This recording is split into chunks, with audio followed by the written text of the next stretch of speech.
안녕하세요. 네, 반갑습니다. 우리 이 목사님께서 저를 잘생겼다고 소개해 주셨는데요. 제가 알기로 우리 이 목사님은 거짓말을 안 하시는 걸로 제가 알고 있습니다. 기분은 너무 좋네요. 그래서 어떻게 하도록 좀 일찍 끝내보도록 노력을 하겠습니다. 잘 오셨습니다. 같이 기도하시겠습니다. 사랑이 많으신 참 좋으신 우리 아버지 하나님, 이렇게 좋은 날 좋은 분들과 함께 하나님을 찬양하며 하나님에 대하여, 진리에 대하여, 인생의 참 목적에 대하여 함께 배우며 생각할 수 있는 기회를 주신 것 감사드립니다. 이 시간 헛되지 않도록 듣는 모든 이들에게 피곤치 않는 힘을 주시고 또 맑은 정신을 허락하셔서 하나님이 주시는 증거의 말씀을 잘 듣고 살아계신 하나님께서 인생들에게 주시기 원하시는 구원의 은혜와 참 사랑을 깨달아 알 수 있도록 하나님 도와주시옵소서. 말씀을 전하는 사람의 입술도 주장하셔서 사람의 지혜와 생각은 감춰주시고 하나님의 뜻만을 바르게 전해드릴 수 있도록 도와주시옵소서. 예수님 이름으로 감사하며 기도드렸습니다. 아멘. 다 같이 신약성경 디모데후서 3장 15절을 찾겠습니다. 신약 346페이지입니다. 아라비아 숫자로 찾으면 쉽게 찾을 수 있습니다. 디모데후서 3장 15절입니다. 혹시 성경 찾는 것이 불편하신 분들은 화면을 참고하시면 되겠습니다. 한 주간 성경 본문을 화면에 띄워드리도록 하겠습니다. 디모데후서 3장 15절 다 같이 읽겠습니다. 또 내가 어려서부터 성경을 알았나니 성경은 능히 너로 하여금 그리스도 예수 안에 있는 믿음으로 말미암아 구원에 이르는 지혜가 있게 하느니라. 디모데후서는 사도 바울이 기록한 서신입니다. 사도 바울께서 신약 성경 14권을 받아서 기록했거든요. 그 중에 가장 마지막에 기록한 서신이 디모데후서입니다. 마지막에 기록했으니까 돌아가시기 전에 기록한 것이죠. 사도 바울께서 이제 본인이 순교하실 것을 직감하고 믿음의 아들격인 디모데에게 마지막으로 편지를 쓴 거예요. 그래서 돌아가시기 직전에 기록했기 때문에 디모데후서를 쭉 읽어보면 비장함도 들어있고 그리고 또 유언 형식이라는 걸 느낄 수 있습니다. 여러분, 보통 부모가 돌아가실 때 자식에게 유언을 남기면 뭔가 좀 중요한 내용을 유언으로 남기잖아요. 사도 바울도 디모데에게 유언을 남기면서 훗날 디모데후서를 읽게 될 모든 세상 사람들이 꼭 알았으면 하는 것, 정말 중요한 것을 이 디모데후서에 기록을 했거든요. 그 중에 15절에는 어떤 내용이 들어있냐면 이 세상 사람들이 어려서부터 성경을 배우기를 원하셨다는 거예요. 왜 사도 바울은 유언과 같은 디모데후서에 세상 사람들이 빨리 일찍부터 성경을 배우길 원하셨을까? 15절 후반부에 그 답이 나오죠. 성경은 구원에 이르는 지혜가 들어있기 때문이라는 겁니다. 무엇으로부터 구원을 받느냐? 죄로부터 구원 얻는 지혜가 성경에 들었다는 거예요. 여러분, 우리 속담에도 털어서 먼지 안 나는 사람 없다고 하잖아요. 그렇죠? 그 말은 무슨 뜻이죠? 죄 없는 사람 없다 그 말이잖아요. 여러분, 모든 사람은 죄가 있다니까요. 저도 그 죄 때문에 처음 제가 교회를 다니기 시작을 했어요. 제가 오남 2녀의 6번째인데 저희 가족은 뭐 어려서부터 뭐 유교고 불교였습니다. 제 가족 이름이 다 영산포 절간에 다 올라가 있거든요. 그런데 제일 먼저 제가 교회를 다니기 시작했어요. 고향에서. 제 고향이 한평인데 장로교를 제가 다니기 시작을 했어요. 뭐 여러 가지 이유 중에 하나가 죄 때문이었습니다. 이 죄를 어떻게 할까? 제가 국민학교 때부터 교회를 다녔는데 에이 무슨 국민학생이 뭔 죄 때문에 고민을 해. 국민학생도 국민학생 나름입니다. 이게 제가 시골 살면서요 정말 그 전라도 사투리로 부잡스럽게 살았거든요. 재앙 부리고, 그리고 시골에 이제 뭐 먹을 것 없으니까 막 수박서리, 우리 그때는 또 딸기도 다 노지에서 키웠어요. 막 딸기 서리, 예. 그리고 아주 못된 짓을 많이 했거든요. 그러니까 늘 제 양심에 그게 두려운 거예요. 두려운 거예요. 저만 그런 게 아닙니다. 아마 이 가운데 계신 분도요, 아마 부모 몰래 지갑에 손댄 그 기억, 벌써 50년 전 일인데도 아직도 선명하잖아요. 그렇죠? 학교에서 막 컨닝한 거 말이에요. 그거 아직도 잊혀지지 않잖아요. 그러죠? 우리 양심을 괴롭히는 밤잠을, 때로는 밤잠을 설치게 하는 그런 죄책감이 대부분 다 있다니까요. 저도 평소에는요 그런 기억이 안 나다가 가끔 이제 고향에 한평에 딱 내려가잖아요. 그러면 그 길을 지나면서 다 떠올라요. 여기서 수박서리 했지, 여기서 남의 무 뽑아 먹었지. 다행히 그 자리 다 밀어서 나비축제 현장으로 바뀌어가지고 증거는 다 인멸됐습니다. 다행히. 예. 그러나 내 안에는 남아있어요. 그 뭐 4, 50년 전 그 과거에 그 내가 범했던 그 장소, 그 모든 것들은, 증거들은 다 덮여서 사라졌지만 신기하게 내 마음에서는 선명하단 말이에요. 엊그제 일처럼. 여러분, 무엇이 우리를 그 죄로부터 해방시켜 줄 수 있을까요? 무엇이 그 죄책감으로부터 우리를 자유케 할 수 있을까요? 세상에 수많은 책이 있지만 뭐 죄로부터 구원받는 법, 이런 책 보셨어요? 죄책감으로부터 자유케 되는 법, 뭐 이런 책 보셨어요? 없습니다. 오직 성경에만 어떻게 그 죄로부터 해방되는지, 어떻게 그 죄를 벗을 수 있는지, 어떻게 그 죄책감으로부터 자유케 되는지. 사도 바울은 모든 사람이요 하루속히 성경을 배워서 그 죄로부터 구원받기를 원했다니까요.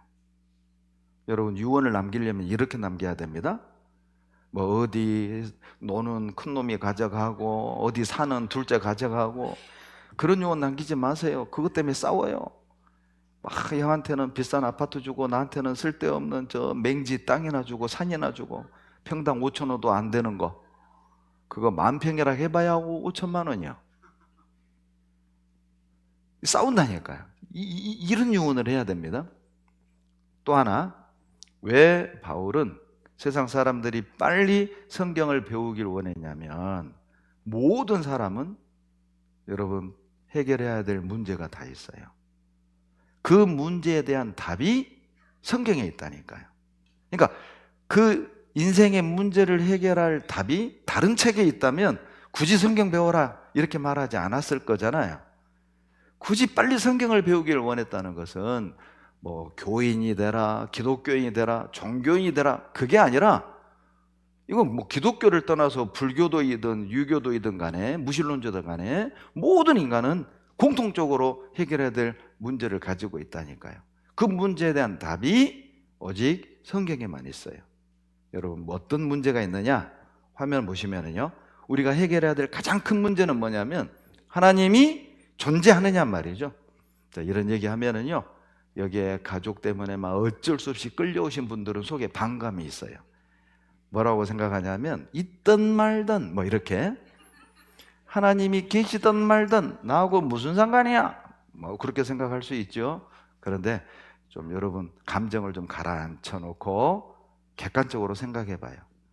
하나님이 계시다면 말이에요. 이건 상당히 문제가 심각한 겁니다. 하나님이 계시다면 우리는 그분 만나야 됩니다. 우리 반드시 죽을 거잖아요.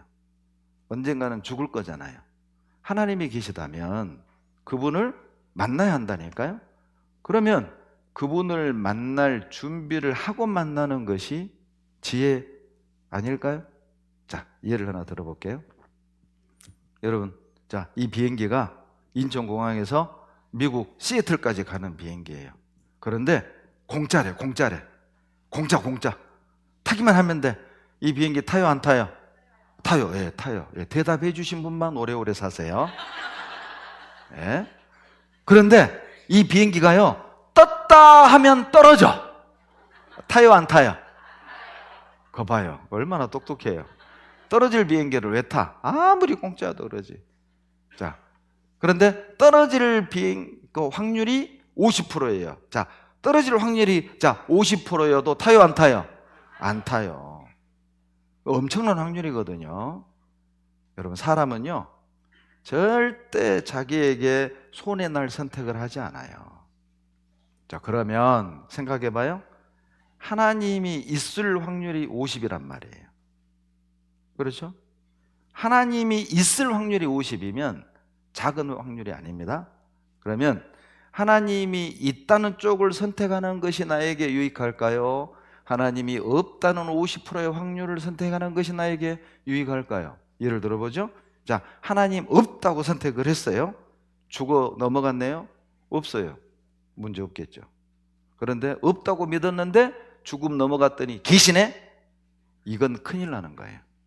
그러죠? 자, 반대로 하나님 있다고 믿었어요. 죽음 넘어갔네요? 없어요. 문제 없잖아요. 하나님 있다고 믿었어요. 죽음 넘어갔네요? 있네요? 얼마나 다행이에요. 자, 상식선에서 대답해 봐요. 있다고 믿는 것이 나에게 유익해요? 없다고 믿는 것이 나에게 유익해요? 예.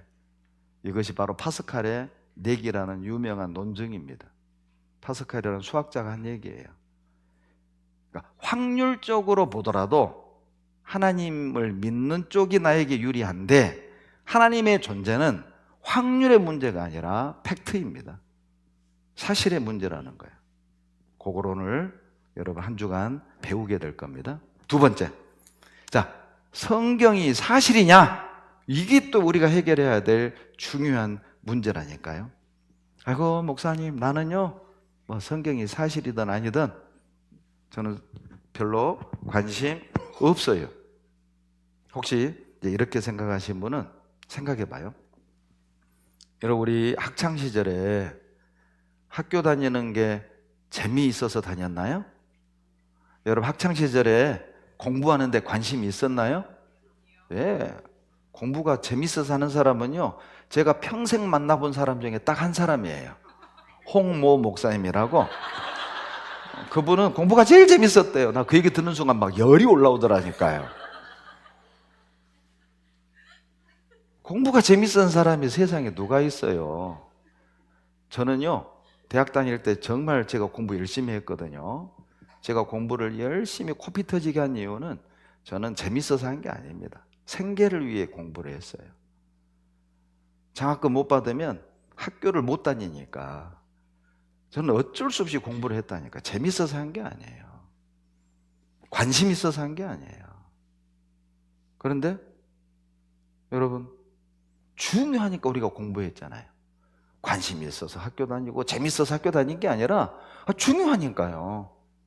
여러분, 성경은 관심 있는 사람이 배우는 게 아니에요. 성경은 중요하기 때문에 모두가 배워야 한다니까요. 만약에 성경이 사실이잖아요? 큰일 나는 겁니다. 왜냐하면 성경에 천국이 있다고 말하거든요. 성경에 지옥이 있다고 말씀하거든요. 성경에 하나님이 계시다고 말하거든요. 성경이 사실이라면 이 모든 내용이 사실이란 거잖아요. 이것만큼 중요한 문제가 어디 있습니까? 성경은 기독교인이 배우는 책이 아니라 성경은 숨쉬고 사는 모든 사람이 배워야 해요. 왜냐하면 숨쉬고 사는 모든 사람들은 다 해결해야 할 중요한 문제를 가지고 있잖아요. 목사님, 뭐라고 말씀하셔도 나는 없다고 생각해요. 뭐 그래요. 생각은 자유죠. 자, 예를 또 하나 들어봅시다. 오른손 드세요. 오른손. 따라서 안 하면 나와서 춤춰야 돼요. 높이 들어봐, 높이. 자, 북쪽 가리키세요. 시작. 북쪽. 북쪽. 옆 사람 봐봐요. 옆 사람 봐봐. 다 달라, 다 달라, 다 달라. 내리세요, 내리세요. 어디가 북쪽이에요? 또 달라, 또 달라, 또 달라. 자, 여러분, 북쪽 어떻게 정할까요? 1번 다수결로, 2번 나침반으로. 그러죠. 내가 아무리 북쪽이 이쪽이라고 생각을 해도 나침반이 이쪽을 가리키면 북쪽은 이쪽인 거예요. 그러니까 내 생각이 중요한 게 아니라 기준이 중요하다니까요.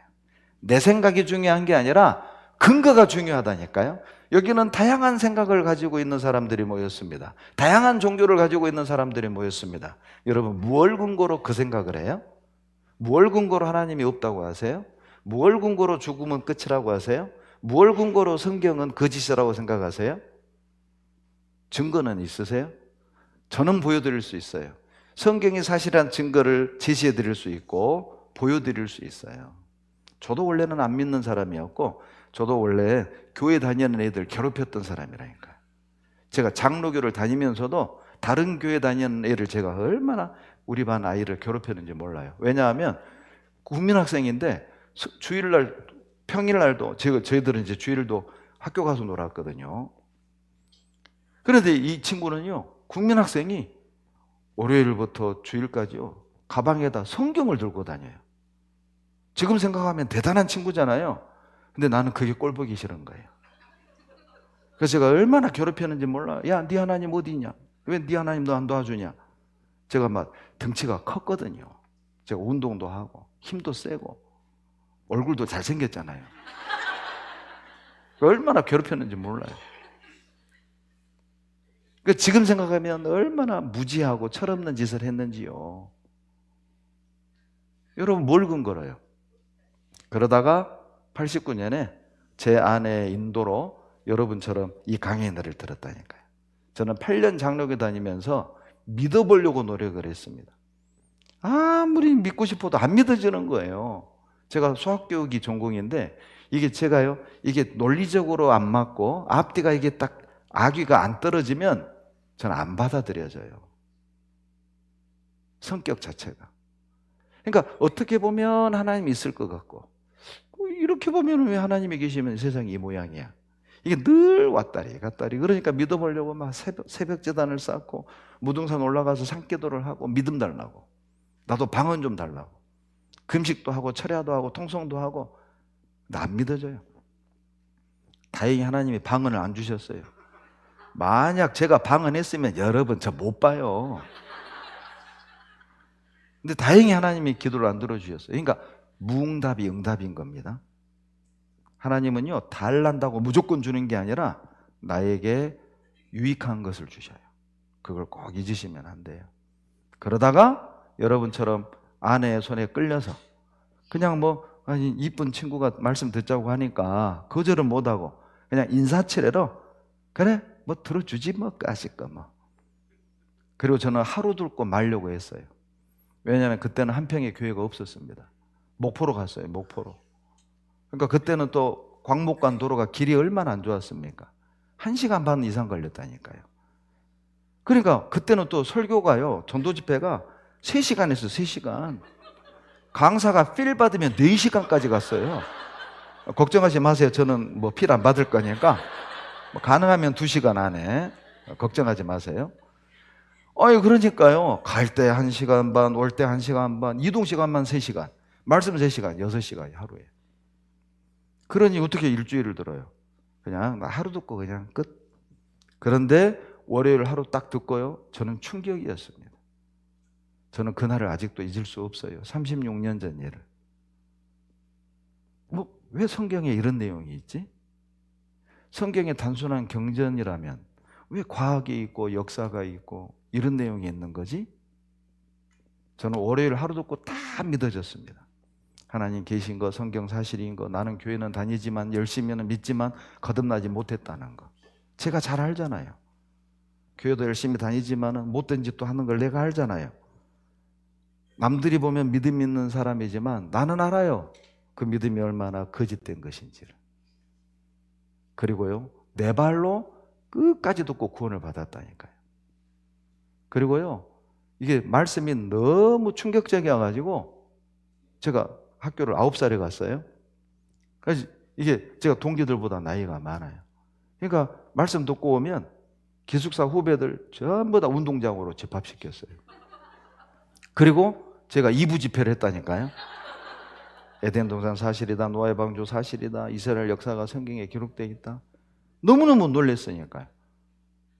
여러분, 진짜 여러분이 인생의 참 목적을 알길 원하고 행복이 뭔지를 알기 원하고 사람이 왜 사는지를 알길 원하고 무엇을 위해 어떻게 살아야 되길 원하고 행복이 무엇인지를 원하는, 알기를 원하는 마음으로 한 주간 말씀을 듣는다면 들을 때마다 놀랄 겁니다. 놀라운 말씀입니다. 성경은 배워보면 솔직히요, 하루만 마음을 딱 열고 배워보더라도 이건 사람이 지어낼 수 있는 내용이 아니에요. 오늘 내용만 잘 들어도 이건 인간이 지어낼 수 있는 내용이 아니란 말이에요. 여러분이 피타고라스 정리를 증명해낼 수 있습니까? 여러분에겐 그 지식이 없잖아요. 그러니까 우리는 그 내용을 여러분 지어낼 수 없잖아요. 그렇잖아요? 그러니까 이 성경 내용을 보면 이 사람 지식에서 나오는 내용이 아니다, 그 뜻입니다. 그러니 깜짝 놀랄 수밖에요.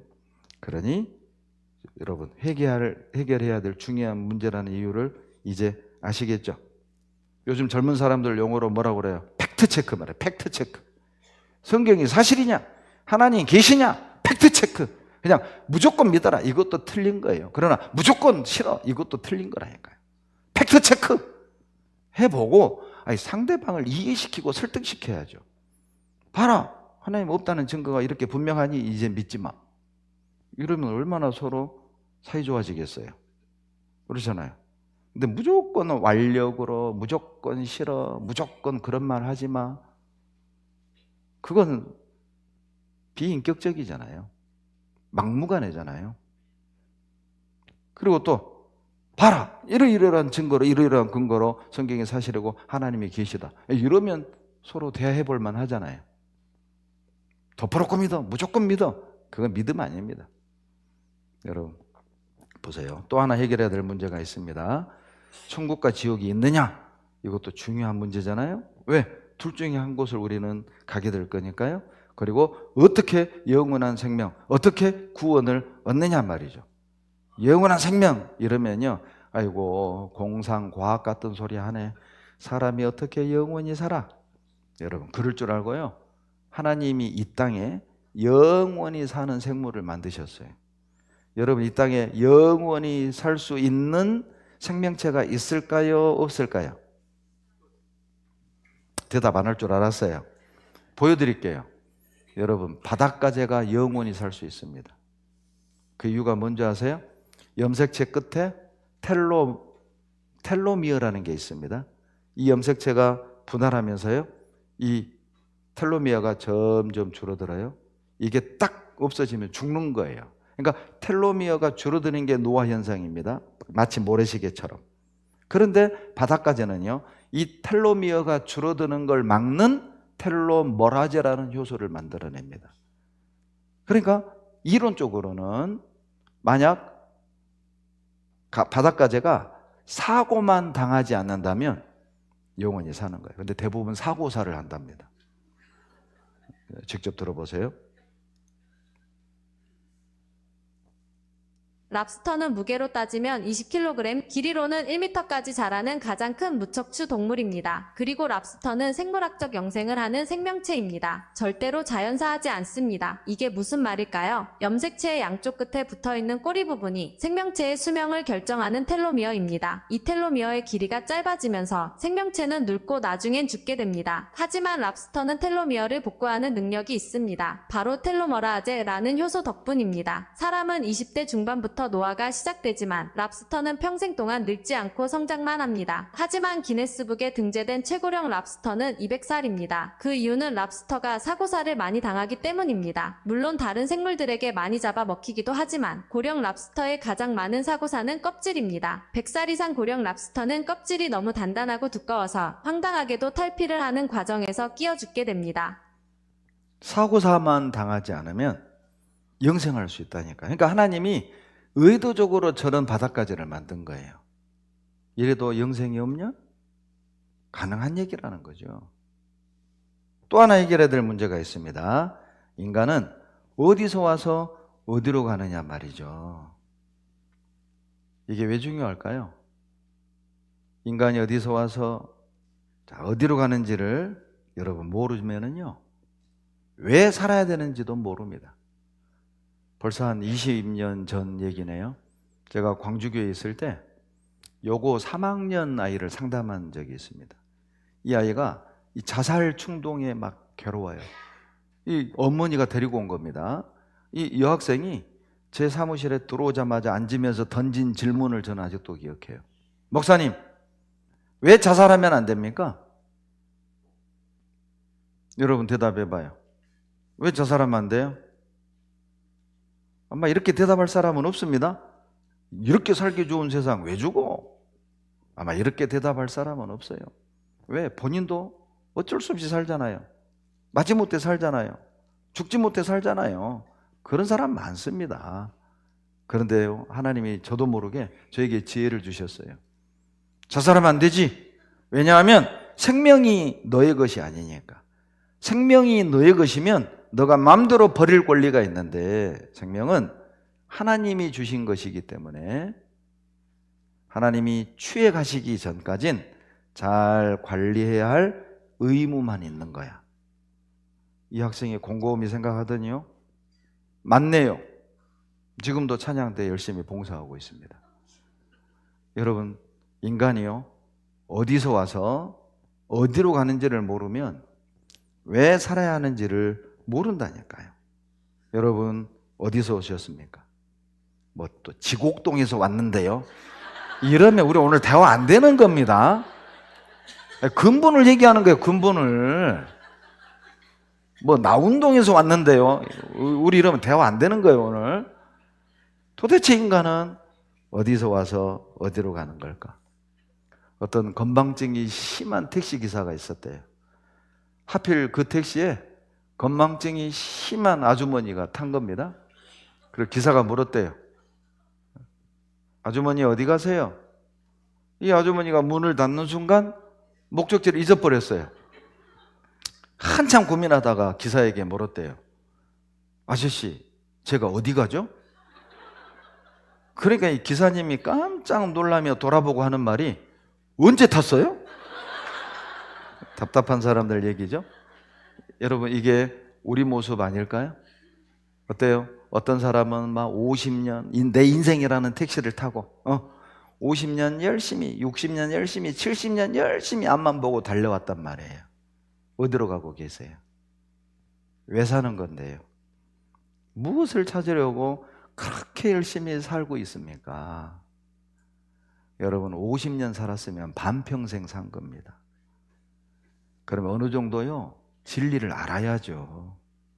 50을 넘으면 진리 정도는 알고 살아야죠.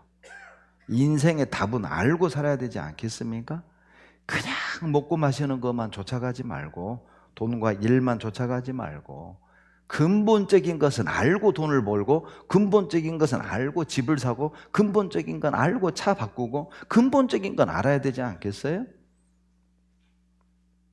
제가 좋아하는 노래 중에 사해 찬미가 있습니다. 가사가 너무 좋아요.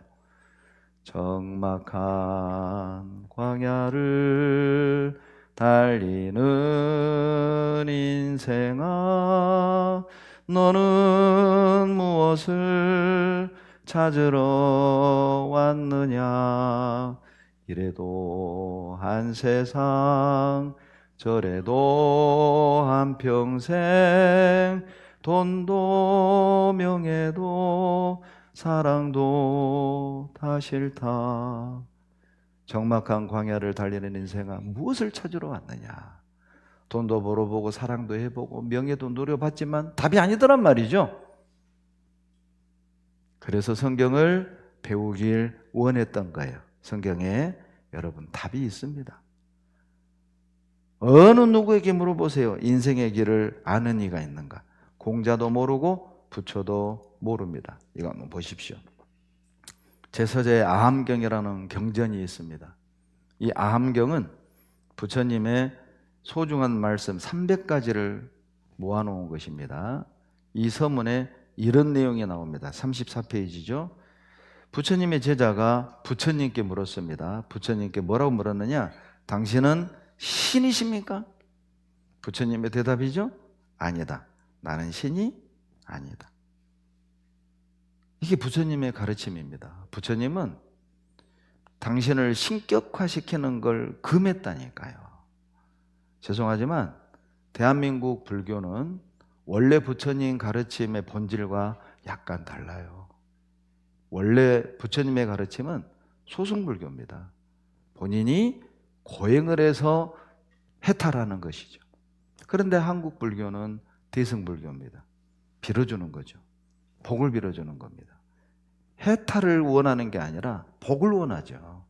진리를 깨닫기를 원하는 게 아니라 건강을 원하고 사업 잘 되기를 원하고 며느리 아들 낳기를 원하고 그걸 비는 거잖아요.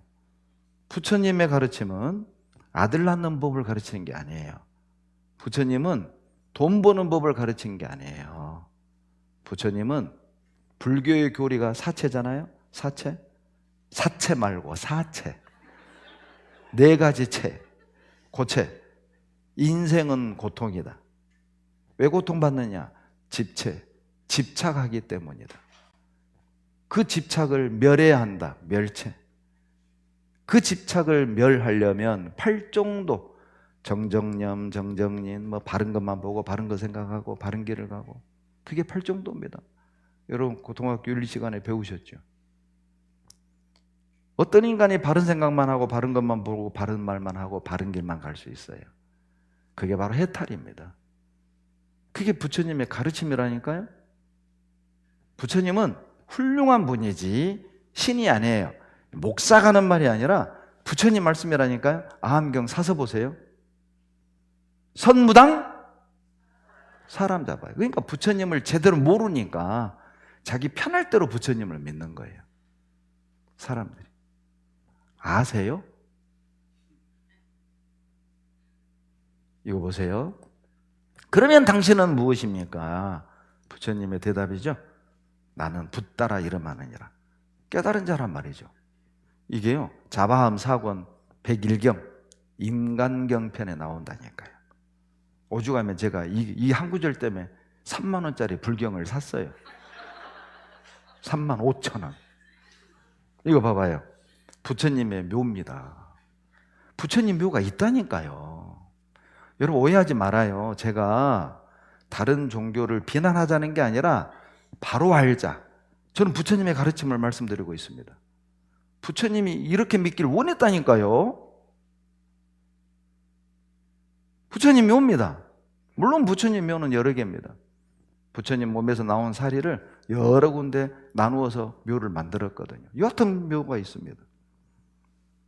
제가 불자니까 알죠. 불자였으니까 알죠.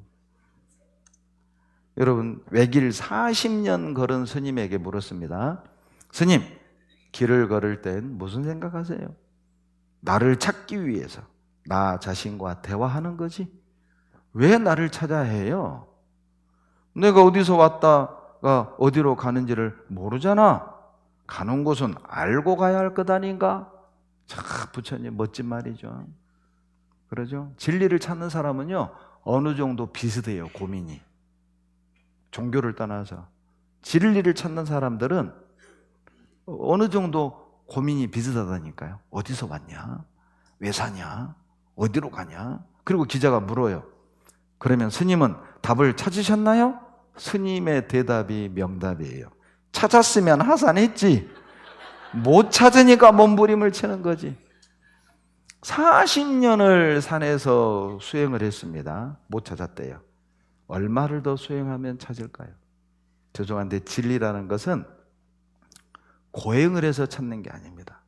그러면 병원에 누워있는 환자들은, 요양병원에 있는 우리 부모네는 어떻게 진리를 찾으란 말입니까? 진리는 고행을 해서 찾는 게 아니라 깨닫게 도와주시는 거예요. 창조주께서 원하는 사람에게 주신다니까요. 이거 보세요.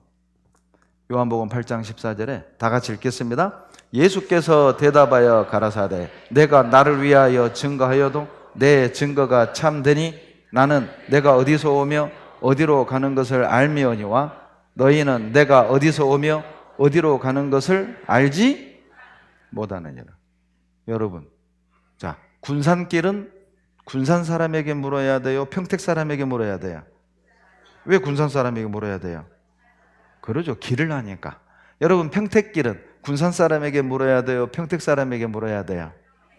평택 사람에게 물어야 돼요. 왜? 평택길을 제일 잘 아니까. 여러분, 인생길은 누구에게 물어야 돼요? 예수님에게 물으셔야 됩니다. 주님은 어디서 와서 어디로 가는지를 알고 계셔요. 그래서 성경 배우자는 거예요. 여러분, 성경은 종교 경전이 아니라 인생 내비게이션. 성경은 답안지. 저는 그렇게 표현하고 싶어요. 답이 들어 있습니다. 내비게이션입니다. 어디서 와서 왜 살고 어디로 가는지 정확하게 얘기해 주셔요. 그래서 요한복음 14장 6절에 예수께서 가라사대 내가 곧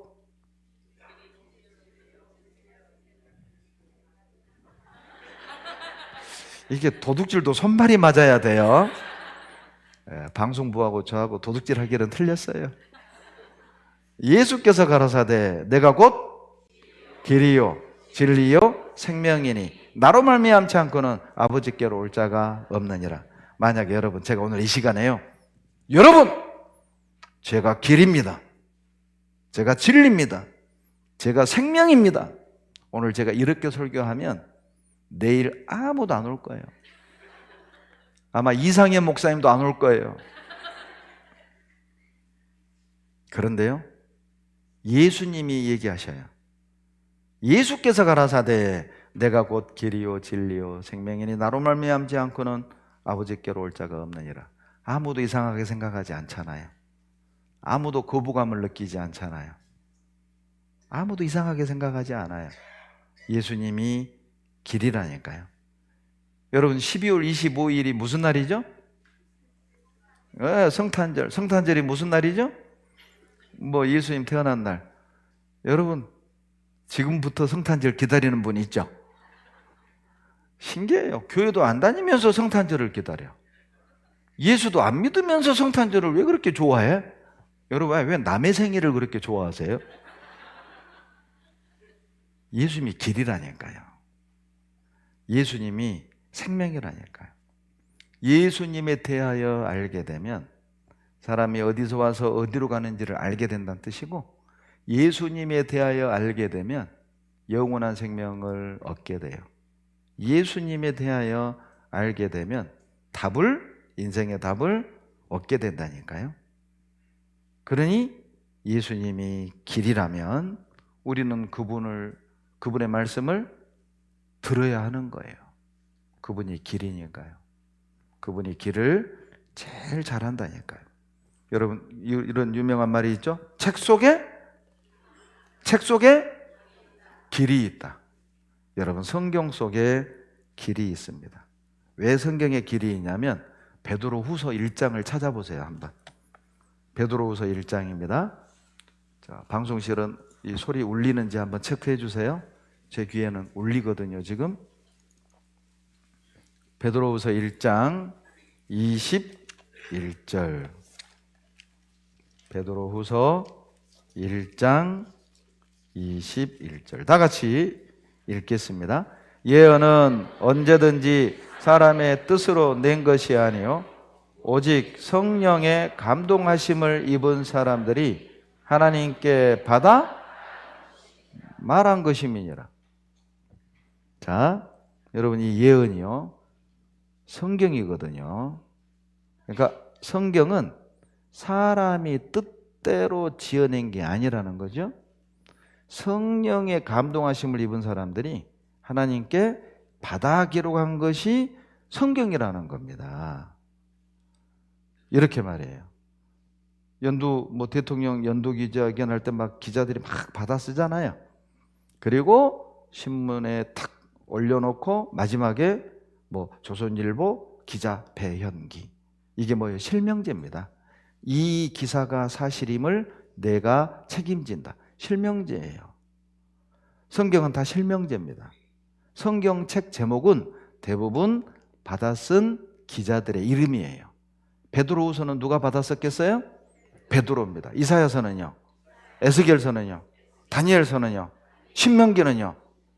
신명기? 네, 그럴 줄 알았어요. 신명기. 예. 그럼 민수기는 민수기가 썼어요? 여러분, 신명기는 사람 이름 아닙니다. 영어 이름으로 듀토로노미, 재정리하다, 그 뜻이에요. 그러니까 대부분 받아 쓴 사람 이름입니다. 보세요. 출애굽기 24장 4절에 모세가 여호와의 모든 말씀을 뭐라고요?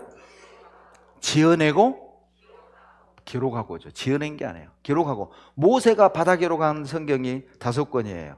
창세기, 출애굽기, 레위기, 민수기, 신명기. 예. 그래서 모세 오경이라고 하는 거예요. 받았었다니까요. 지어낸 게 아니라니까요. 예레미야서는 누가 받았었어요? 예레미야입니다. 여호와께로서 말씀이 예레미야에게 임하여 이르시니라. 이스라엘의 하나님 여호와께서 이같이 일러 가라사대 내가 내게 이른 모든 말을 어디에? 책에 기록하라. 책에. 그게 바로 예레미야서입니다. 예레미야가 받아 쓴 거예요. 다니엘서는요, 다니엘이 받아 써놓고도 무슨 뜻인지 몰라서 묻습니다.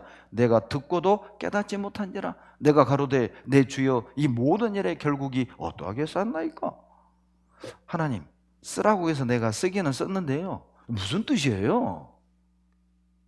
이런 내용이라니까요. 성경이. 내가 사람들이 지어낸 게 아닙니다. 보세요. 성경이 얼마나 오래됐냐면 올해가 2025년이죠. 여러분, 2025년이 무슨 뜻입니까? 예수님이 이 땅에 오신 지 2025년째 되는 해, 그런 뜻이라니까요. 그런데 성경은요, 예수님 탄생 1500년 전부터 기록이 되기 시작했어요. 이걸 구약이라고 그래요. 그리고 신약은 AD 100년까지 기록이 끝났어요. 여러분, 혹시 아는 책 중에 1600년 동안 기록된 책 보셨어요? 성경은요 1600년 동안 기록이 됐어요. 그리고 총 66권입니다. 구약 39권, 신약 27권. 받아 쓴 사람은 대략 40여 명입니다. 그런데 내용이요, 인간 역사의 시작부터 끝까지 66권이 톱니바퀴 맞아 돌아가듯 연결되어 있어요. 각기 다른 시대, 각기 다른 지역, 각기 다른 직업을 가진 40명이 받았었는데 내용은 연결돼요. 하나의 설명밖에 되지 않아요. 한 분 하나님이 불러주신 걸 받았었기 때문에 내용이 연결될 수밖에 없는 겁니다. 이거 보시죠. 자, 성경이 그렇게 오래됐다면 변하지 않았겠냐? 이렇게 주장하는 학자들이 있었습니다. 왜냐하면 그 당시 가장 오래된 구약 사본이 맛소라 사본이었거든요. AD 900년경 성경입니다. 그런데 BC 400년에 구약 성경이 기록이 끝났거든요. 그러니까 원본은 사라지고 카피본만 900년 것이 존재하고 있던 것이죠. 그러니 원본으로부터 시간차가 1300년이니까 이 기간 동안 성경은 바뀌지 않았겠냐? 이렇게 합리적인 의심을 할 수 있잖아요. 이때가 바로 1947년이었습니다. 그런데 어떤 그리스도인도 반박을 못했어요. 왜냐? 증거가 없으니까요. 그런데 기적이 일어났습니다. 그해 1947년에 여러분, 이스라엘 사해바다 서쪽에 쿰란이라는 지역이 있어요. 거기에 수백 개의 동굴이 있습니다. 그 동굴에서 성경이 발견돼요. 보여드릴게요. 여기입니다. 제가 다녀왔습니다. 여기에 양치기가 양을 잃어버려요. 찾아다니다가 굴을 발견하고 들어가기는 무섭고 돌을 던져봐요. 던졌더니 항아리가 쨍그랑 깨졌네. 혹시 보물 들어있지 않을까? 내려서 들어갑니다. 그리고 무하마드 아디무라는 이 양치기가 이 항아리를 발견해요. 이 항아리를 열었더니 성경이 발견된 거예요. 그 아이는 성경인지도 몰랐어요. 가죽으로 된 두루마리. 야, 이거 가져다가 샌들 만들면 좋겠다. 또 일부는 팔아서 돈으로 바꾸면 좋겠다. 가져갑니다. 실제 골동품상에게 팔아요. 그리고 그것이 고고학자 손에 흘러 들어가요. 역추적해서 이때 가져온 8개의 두루마리를 다 돈 주고 삽니다. 그리고 그 고고학자가 조사해 봤더니 성경인 거예요. 언제적 성경이냐? BC 125년경 성경임을 밝혀냈어요. 이게 바로 사해사본입니다. 이렇게 생긴 성경을 발견한 거죠. 스케닉 교수가 말이죠. 여기 보시면 바로 이 안에 성경이 보관되어 있어요. 성서의 전당이라고 합니다. 어떤 이들은 핵이 터져도 안전하다고 말합니다. 여기 보면 이 사본이요, BC 150년경 구약 사본이라는 게 밝혀진 거거든요. 그러니까 이거 봐보세요. 사해사본은 말라기가 기록되고 불과 300여 년밖에 지나지 않은 때에 필사된 것이다. 맛소라 사본은 사해사본과 똑같은 성경이고 그 이전 성경의 원본과도 똑같은 것이라는 사실이 밝혀진 것이다. 보시죠. 바로 1947년에 11개 쿰란 동굴에서 발견된 성경을 사해사본이라고 하고, 이 사해사본이 얼마나 오래된 성경이냐? BC 125년경 사본이에요. 이 당시 가지고 있던 구약 맛소라 사본과는 시간차가 1000년이에요. 두 개를 비교했더니 똑같아. 그래서요, 성경은 내용이 고쳐지지 않았다는 게 증명이 됐고, 성경이 편집됐다고 주장했던 학파가 사라집니다. 이거 봐요. 2022년 사해사본 발견 75주년, 현대의 성경과 놀랄 정도로 차이 없다. 미국 교수가 말하기를요, 이거는요 위대한 고고학적 발견이다. 여러분, 어떻게 원본과 성경이 하나 거의 변하지 않고 이렇게 우리에게 전해졌을까? 변했다면 그리고 접속사 이런 것들, 또는 어법의 변화들 있잖아요. 식사하세요 이런 표현이 진지 드세요 의미가 같아요, 달라요? 같잖아요. 그러죠? 이런 단어의 차이뿐이다. 그러나 의미는 같다. 이거 봐보세요.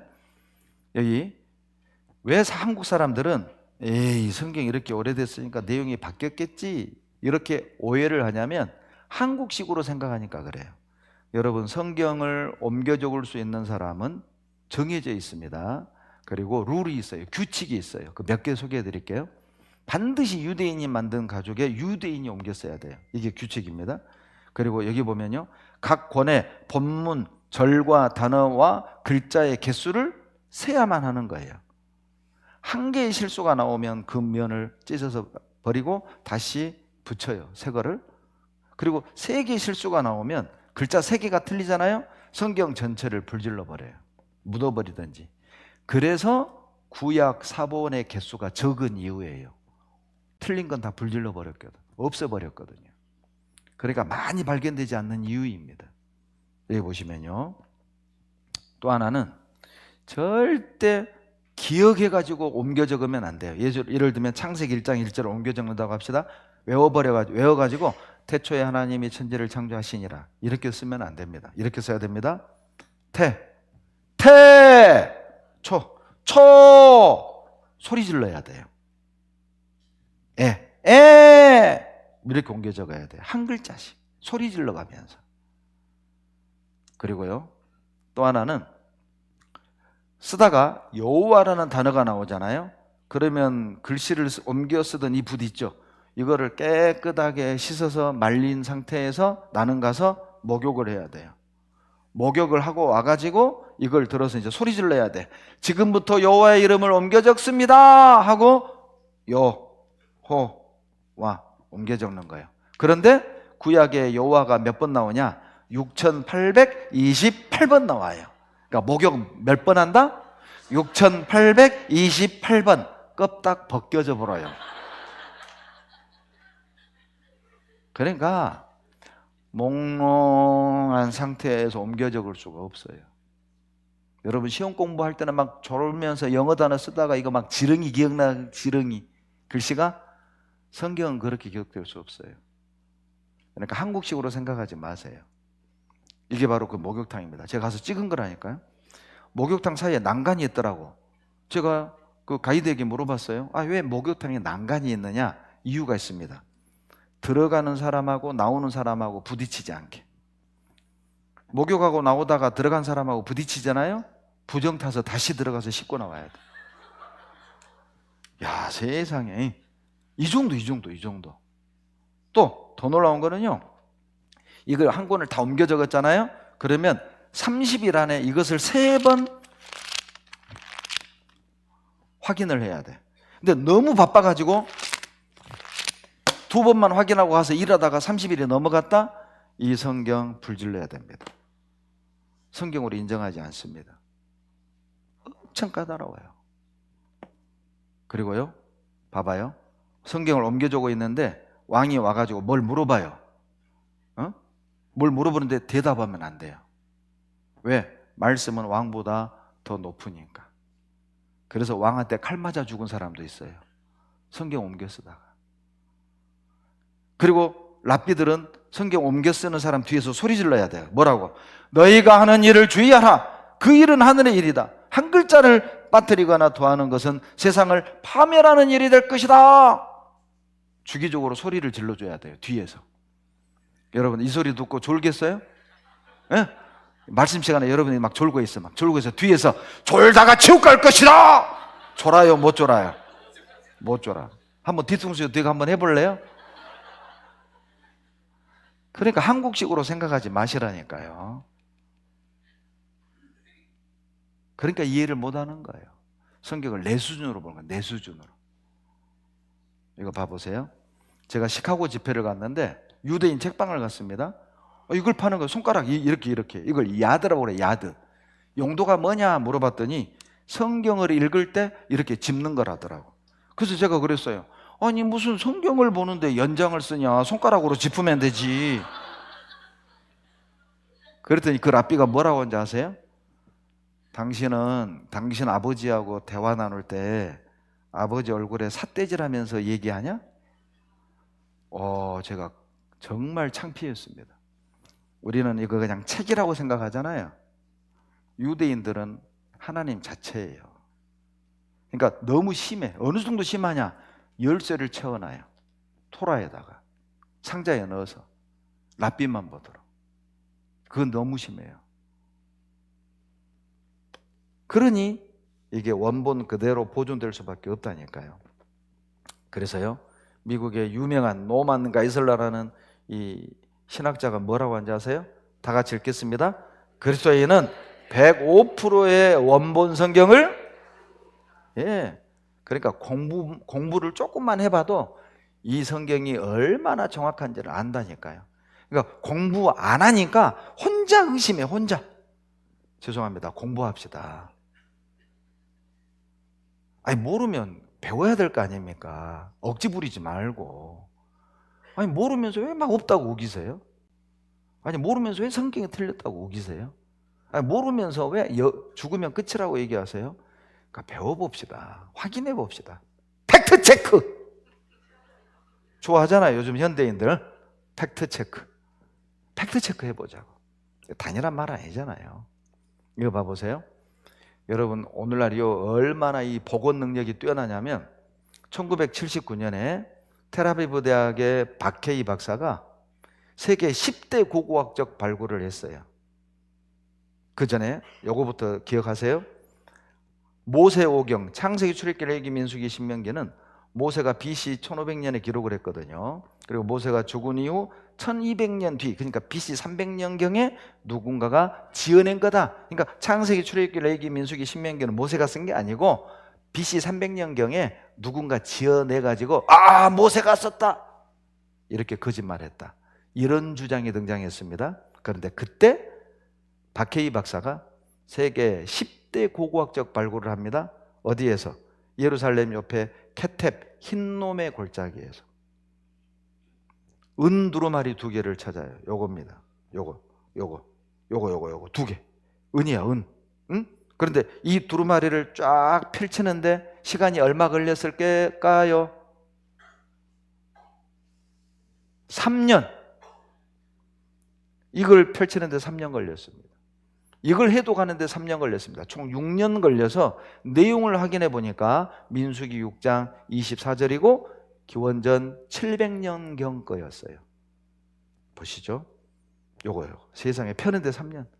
아마 군산 사람이 이걸 발견했다면 쫙 펼쳤을 거야. 그냥 무슨 3년이야. 그냥 쫙. 예. 그러니까 이제 글씨가 다 사라지는 거죠.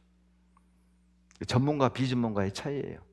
3년 동안 글씨가 훼손되지 않게 펼쳤고 해독했더니 민수기 6장, 바로 그 유명한 제사장의 축복 내용이었어요.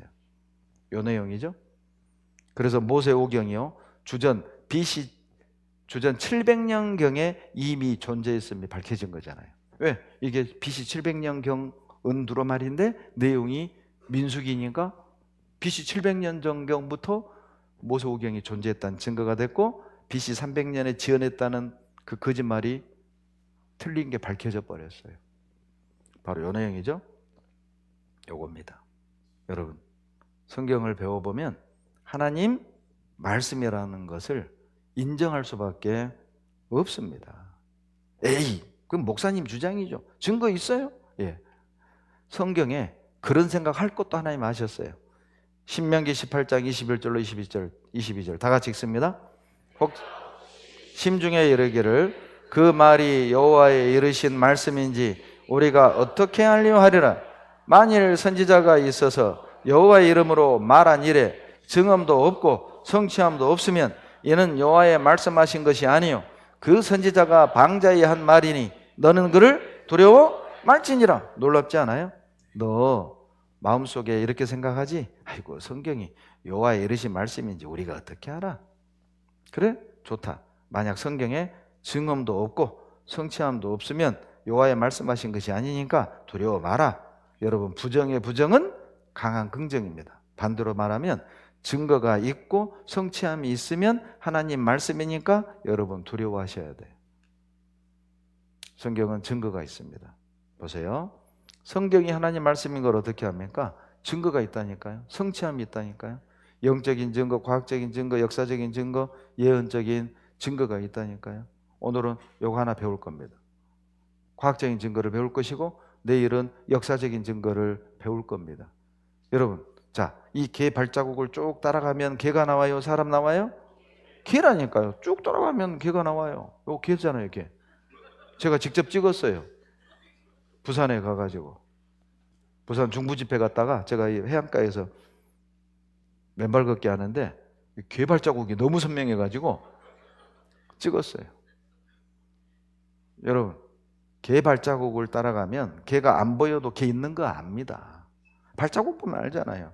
여러분, 사람 발자국 있네요. 이거 쭉 따라가면 사람 나와요? 개 나와요? 안 보고 어떻게 알아요? 그렇죠. 발자국이 사람이잖아요. 따라가 봅시다. 보세요. 제 뒤태입니다. 접니다. 제 아내한테 찍으라고 그랬어요. 이거 설정한 거 설정. 군산 사람들 보여주려고. 강사가 이렇게 힘든 직업이에요. 봐봐요. 이 발자국 보면 사람 안 보여도 사람 있는 거 알잖아요. 그렇잖아요. 증거 보고 한다니까요. 보세요. 솔로몬 성전 보수계획 석판 진품 판명 성서 증명 첫 물질적 증거. 솔로몬이 성전 만든 게 사실이라는 증거가 나온 거예요. 성경은 증거가 많아요. 성경 속 시바 왕국 유적 뭐라고요? 찾았다. 예, 솔로몬 찾아왔던 시바의 왕, 그 나라가 실존한 나라였다. 찾았다. 다윗왕 성서 외적 물증 뭐예요? 찾았다. 바로 이 텔단. 여러분, 이스라엘의 최북단 도시가 텔단입니다. 거기에서 이 비석이 발견됐어요. 바로 다윗의 집이라는 문구가 들어있는 거예요. 아람 왕이 만든 비석입니다. 아람 왕하고 다윗 왕가하고 맨 전쟁했거든요. 그 내용을 써놓은 거예요. 그러니까 적국 대통령이 왕이 쓴 것이니까 명백한 사실. 또 여기 봐봐요.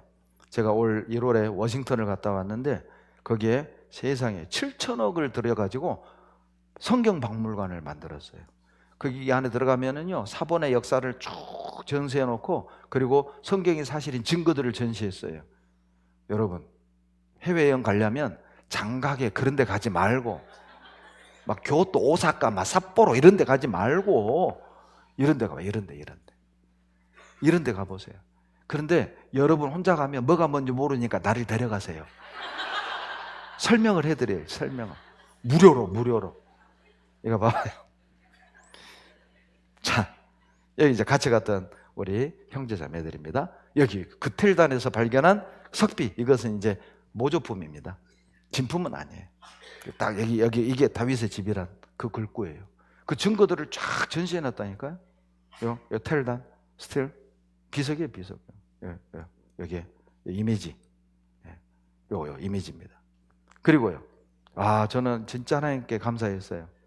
그 박물관에, 성경 박물관에 무기돈 모자이크를요, 올 4월 달까지만 특별히 한다고 딱 갖다 놨더라고. 이 무기도, 이스라엘의 무기도에서 발견된 모자이크입니다. 교회당 바닥이에요. 땅 속에 들어있는 이게 무기도의 교도소가 넘쳐가지고 확장을 해야 돼요. 근데 이스라엘은 워낙 그 유물이 많으니까 법적으로 땅을요 살살살 파서 유물이 있는지를 확인하고 없으면 지어요. 그런데 교도소 마당을 살살살 긁었는데 요게 나와버린 거예요. 다 팠더니 모자이크예요. 이 모자이크 이걸 그대로 떠다가 워싱턴으로 가져온 거예요. 올 4월 달까지만. 지금은 아마 이제 원래 그 자리로 갖다 놨을 거예요. 거기 박물관 짓습니다. 교도소 자리에다가. 이게 왜 중요한 줄 아세요? 이거 봐보세요. 이게 파운데이션 오브 페이스, 믿음의 기초. 왜 이게 믿음의 기초냐? 이 내용이 뭐냐면요, AD 230년경에 이게 이 모자이크가요 교회당 바닥에 있던 거예요. 조사해 봤더니. 그리고 이 로마 군대 부대가 있고 그 옆에 교회가 있었는데 이 교회에서 유대인 그리고 로마 군인들이 같이 예배를 드렸어. 그러니까 로마 군인들 중에 예수 믿는 사람들이 많았다. 그 증거가 발견됐고요. 그리고 여기 보시면 봐봐요. 요게 아케투스, 이 여자 자매 이름입니다. 아케투스, 하나님을 사랑하는 아케투스라는 자매가 하나님께 바쳤어요. 근데 여기 봐봐요. 이 내용이 뭐냐? God, Jesus Christ. 하나님이신 예수 그리스도. 이게 왜 중요한 줄 아세요? 성경을 공격하는 사람들이요, 삼위일체라는 교리, 하나님, 예수님, 성령님이 한 분이라는 이 교리를 기독교인들이 지어낸 교리다, 이렇게 억지를 부렸습니다. 그런데 보세요. 이 모자이크는 AD 200년경 예수님의 제자의 제자를 속사도라고 합니다. 그 속사도들이 함께 했을 때 지금에 지어진 교회당인 거예요. 그런데 그 교회당에 God, Jesus Christ, 예수님은 하나님이다. 처음부터 그렇게 믿었다는 거예요. 중간에 지어낸 교리가 아니라 예수님은 하나님이십니다. 여기 보시면요, 나는 성경에 오류가 있다는 것을 전혀 발견하지 못했다. 넬슨 골로에게라는 유명한 고고학자입니다.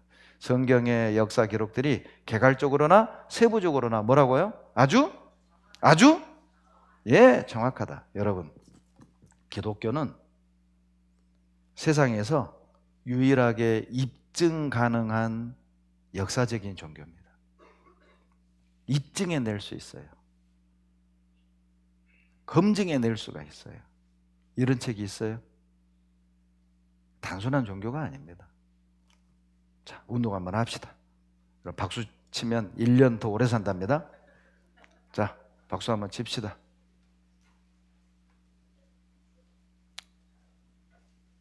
그래, 어디 갔네.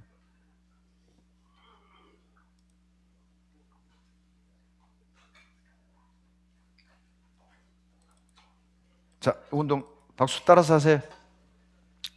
제가 영상을 하나 보여드릴 텐데요. 이 영상을 보면은 다 눈 뜨시더라고. 다 눈을 떠요. 봐보세요. 이런 얘기해야 눈 뜨거든요.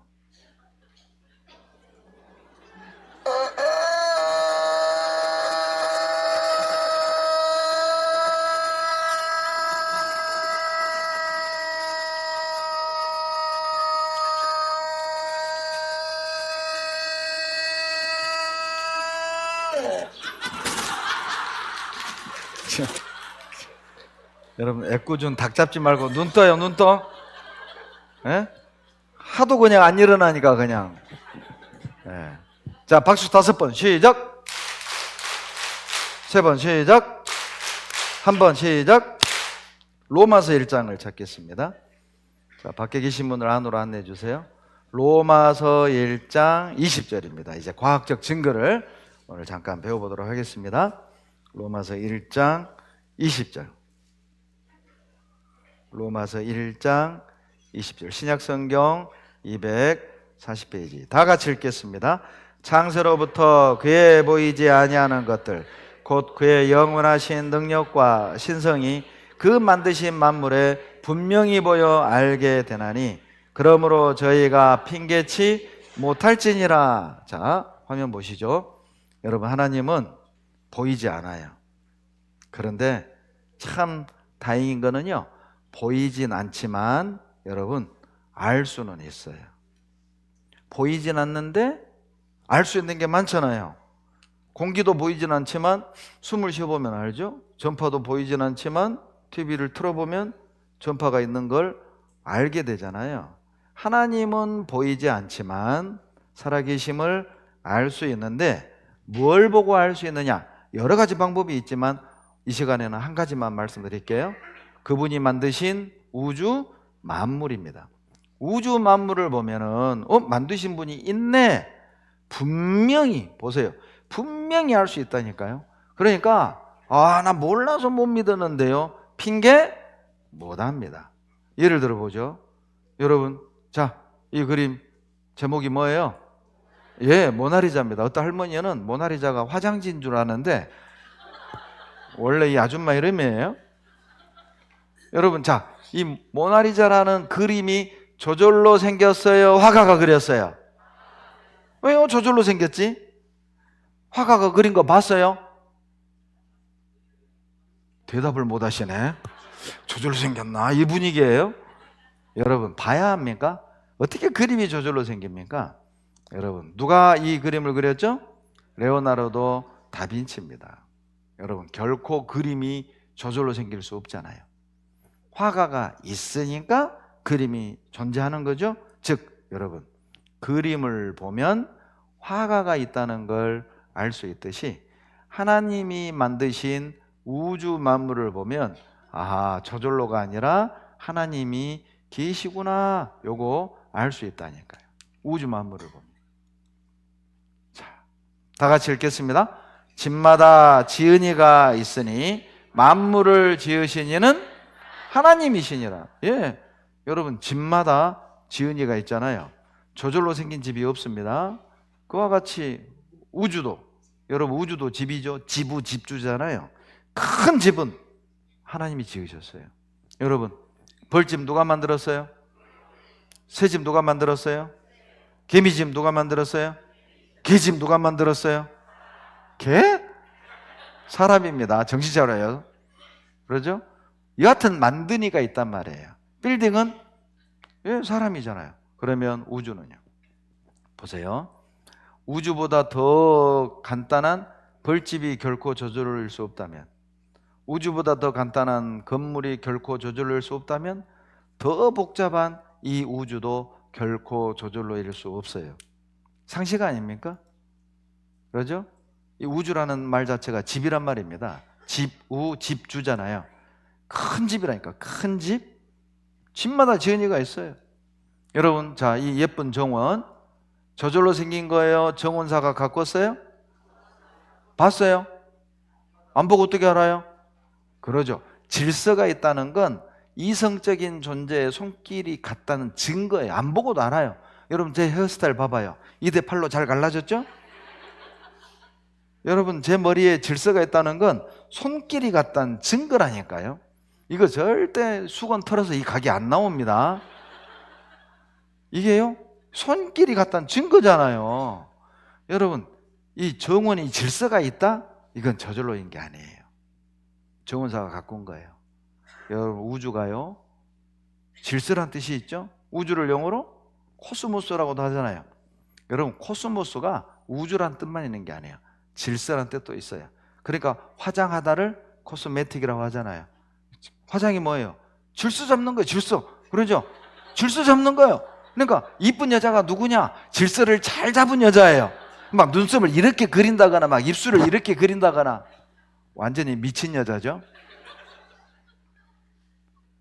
그러니까 우주가 코스모스라니까 질서예요. 우주에 질서가 있다? 그 저절로 아니란 말입니다.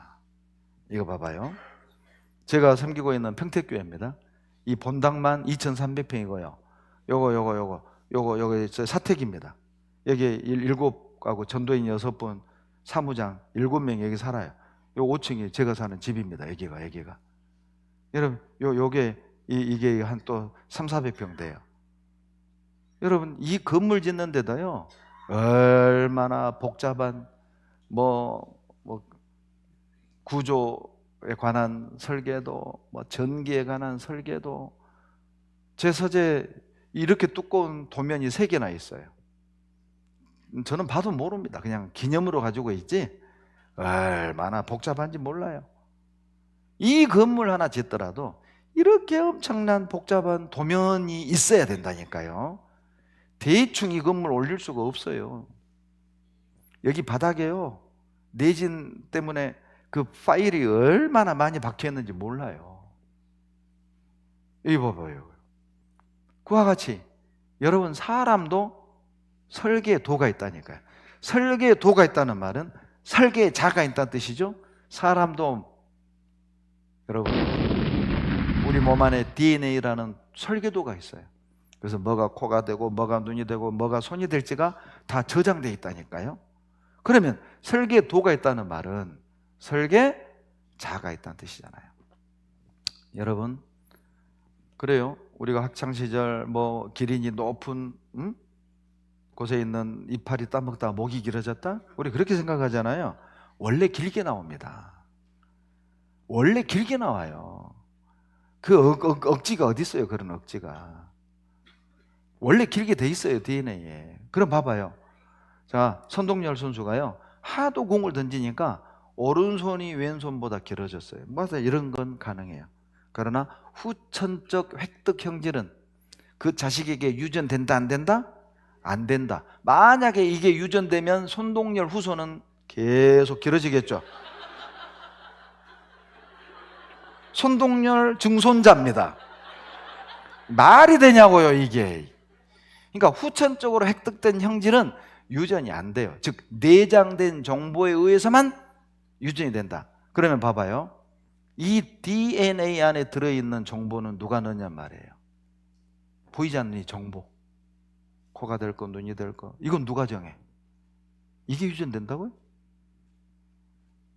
그래서 만물을 보면 분명히 보여 알게 된다니까요.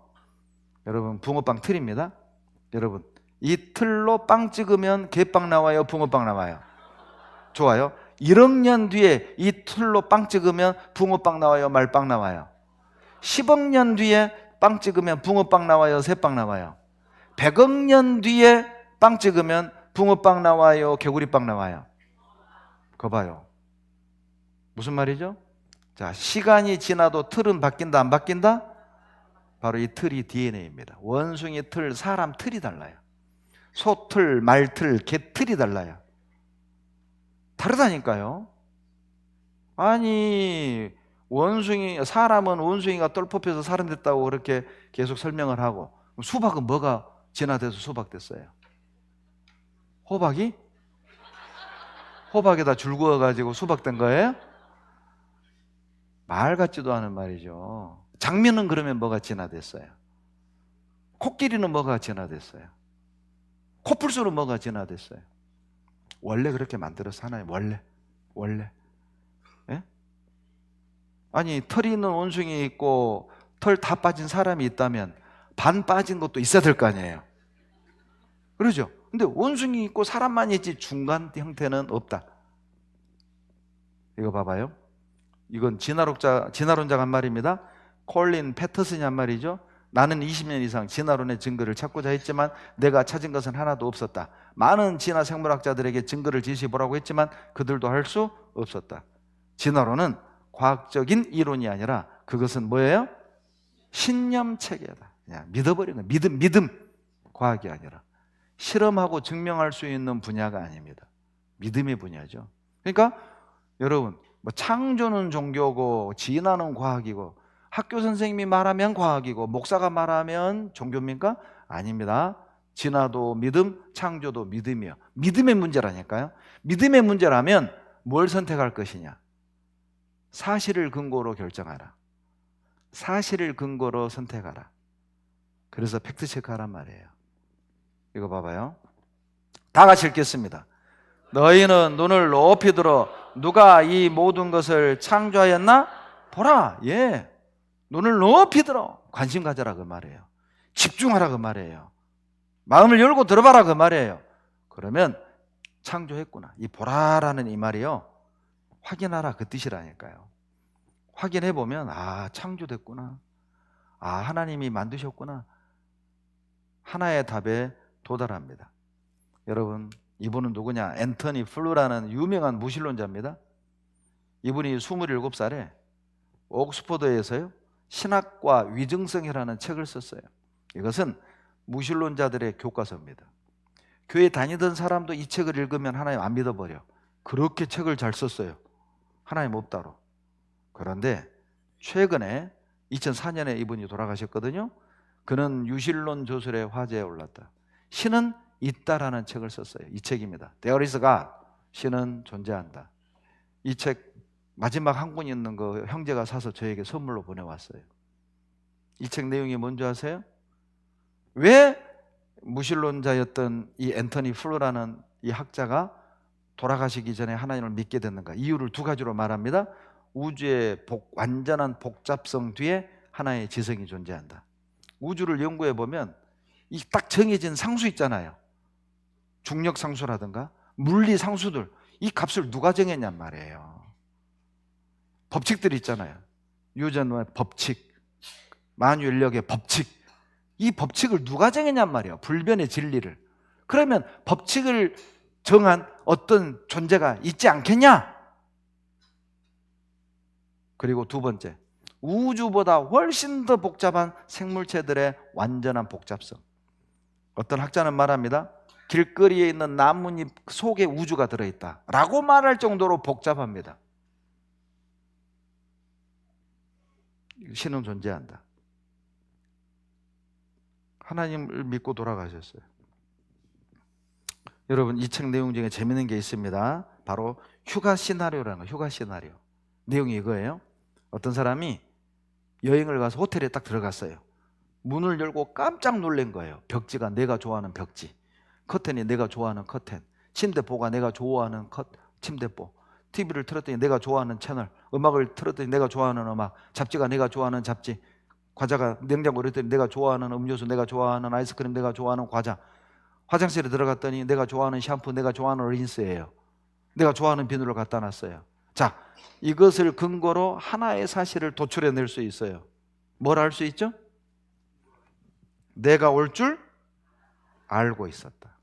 이게 바로 휴가 시나리오입니다. 그러면서 뭐라고 앉아서 이분이 인간이 이 세상에 살려면 20만 가지 조건을 동시에 갖춰야 한다.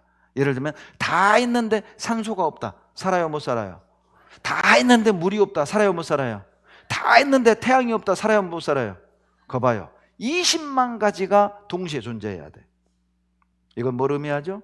우주는 인간이 올 줄 알고 인간에게 필요한 모든 것을 갖추고 있었다. 이건 신이 창조한 거다. 그러면서 우연이 될 수 없다를 이렇게 재밌게 설명해요. 여러분, 자 누가 내 발을 한 번 밟았어요. 이건 실수입니다. 실수로 내 발 밟을 수 있잖아요. 근데 누가 내 발을 20만 번 밟아. 이거 실수요, 의도요? 그러죠? 인간의 생존에 필요한 20만 가지가 동시에 존재한다? 의도된 거다. 계획된 거다. 설계된 거다. 얼마나 참 논리적이고 합리적이고 이성적입니까? 생각해 보세요. 제가요, 여러분 아침에 일어났더니 세상에 컵 뚜껑이 저절로 생겼어요? 이러면 아이고 저 잘생긴 목사 미쳤네. 그럴 거예요. 그러죠? 근데 우주가 저절로 생겼다고 하면 그럴 것 같아. 생명 없는 이 컵 뚜껑도 결코 저절로 생길 수 없음을 알고 있는 상식적인 인간이, 숨을 쉬고 생각을 하는 인간은 아무것도 없었는데 저절로 생겼다? 뭘 믿으실래요? 어차피 창조도 믿음이고 진화도 믿음입니다. 뭘 믿으실래요? 이거 보시면요, 생명체의 복잡성, 진화론은 설명? 못합니다. 못합니다. 미국에선 지금 진화론이 서서히 깨지고 있습니다. 근거 잃는 진화론입니다. 진화론에는 진화가 없습니다. 없어요. 이 최재천이라는 진화생물학자가 했던 인터뷰 내용인데 참 이분 진짜 양심적인 학자입니다. 뭐라고 하는지 아세요? 자기 부인이 교회를 다녀서 가정의 평화를 위해 부인을 따라 교회를 다니고 있어요. 근데 이분이요, 교회 다니는 사람들 유심히 보면서 느낀 걸 얘기하는 겁니다. 뭐라고 하는지 아세요?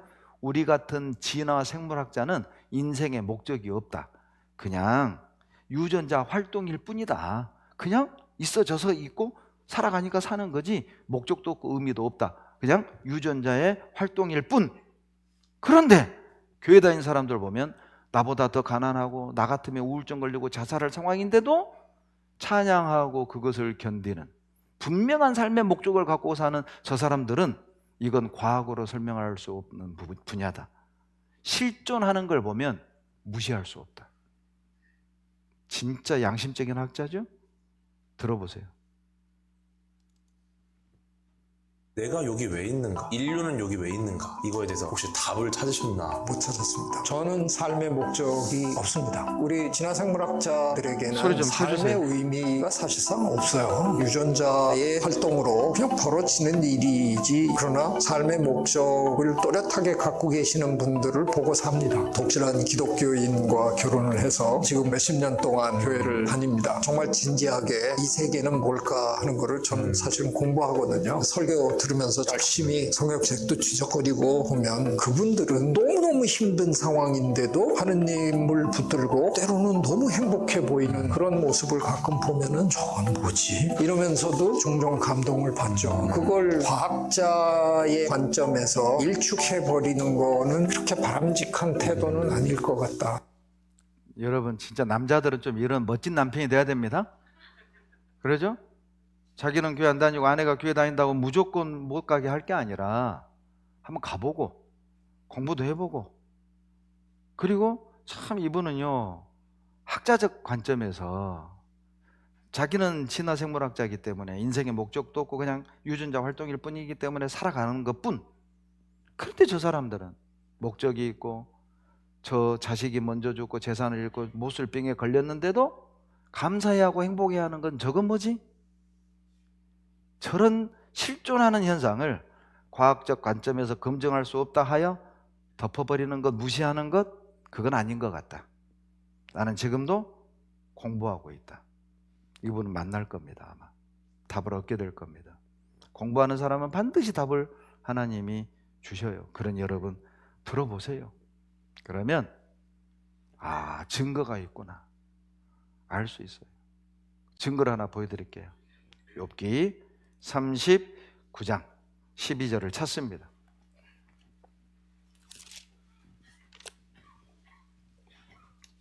욥기 39장 1절 2절입니다. 39장 1절 2절 다 같이 읽겠습니다. 산염소가 새끼 치는 때를 내가 아느냐? 암사슴의 새끼 낳을 기한을 내가 알 수 있느냐? 그것이 몇 달 만에 만삭되느니 아느냐? 그 나을 때를 아느냐? 여러분, 모든 동물은요 임신 기간이 정해져 있습니다. 토끼는 몇 달 만에 출산하죠? 한 달. 개는요 2달. 그러죠? 염소는요 114일. 돼지가 114일. 그리고 소는요 280일. 예, 염소는 5달입니다. 이걸 누가 정했냔 말이에요. 사람도 10달이잖아요. 280일이잖아요. 그런데요, 산에 사는 염소는요, 어떤 능력이 있느냐. 이 정자와 난자가 만나면 수정란이 되고 그게 자궁에 착상이 돼서 이게 태아가 자라잖아요. 그런데요, 산에 사는 염소, 노루 얘들은요, 계산을 해요. 만약에 얘를 지금 착상시키면 겨울에 태어나겠네? 그럼 얼어 죽거나 굶어 죽겠네? 에이, 봄에 태어나도록 수정란을 자궁벽에 착상시키는 걸 늦춰버려요. 그리고 봄에 태어날 즈음에 착상시켜요. 이거 아느냐? 여러분 알아요?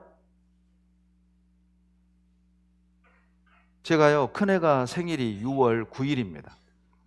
이제 결혼하고 4년 만에 하나님이 첫 아이를 주셨어요.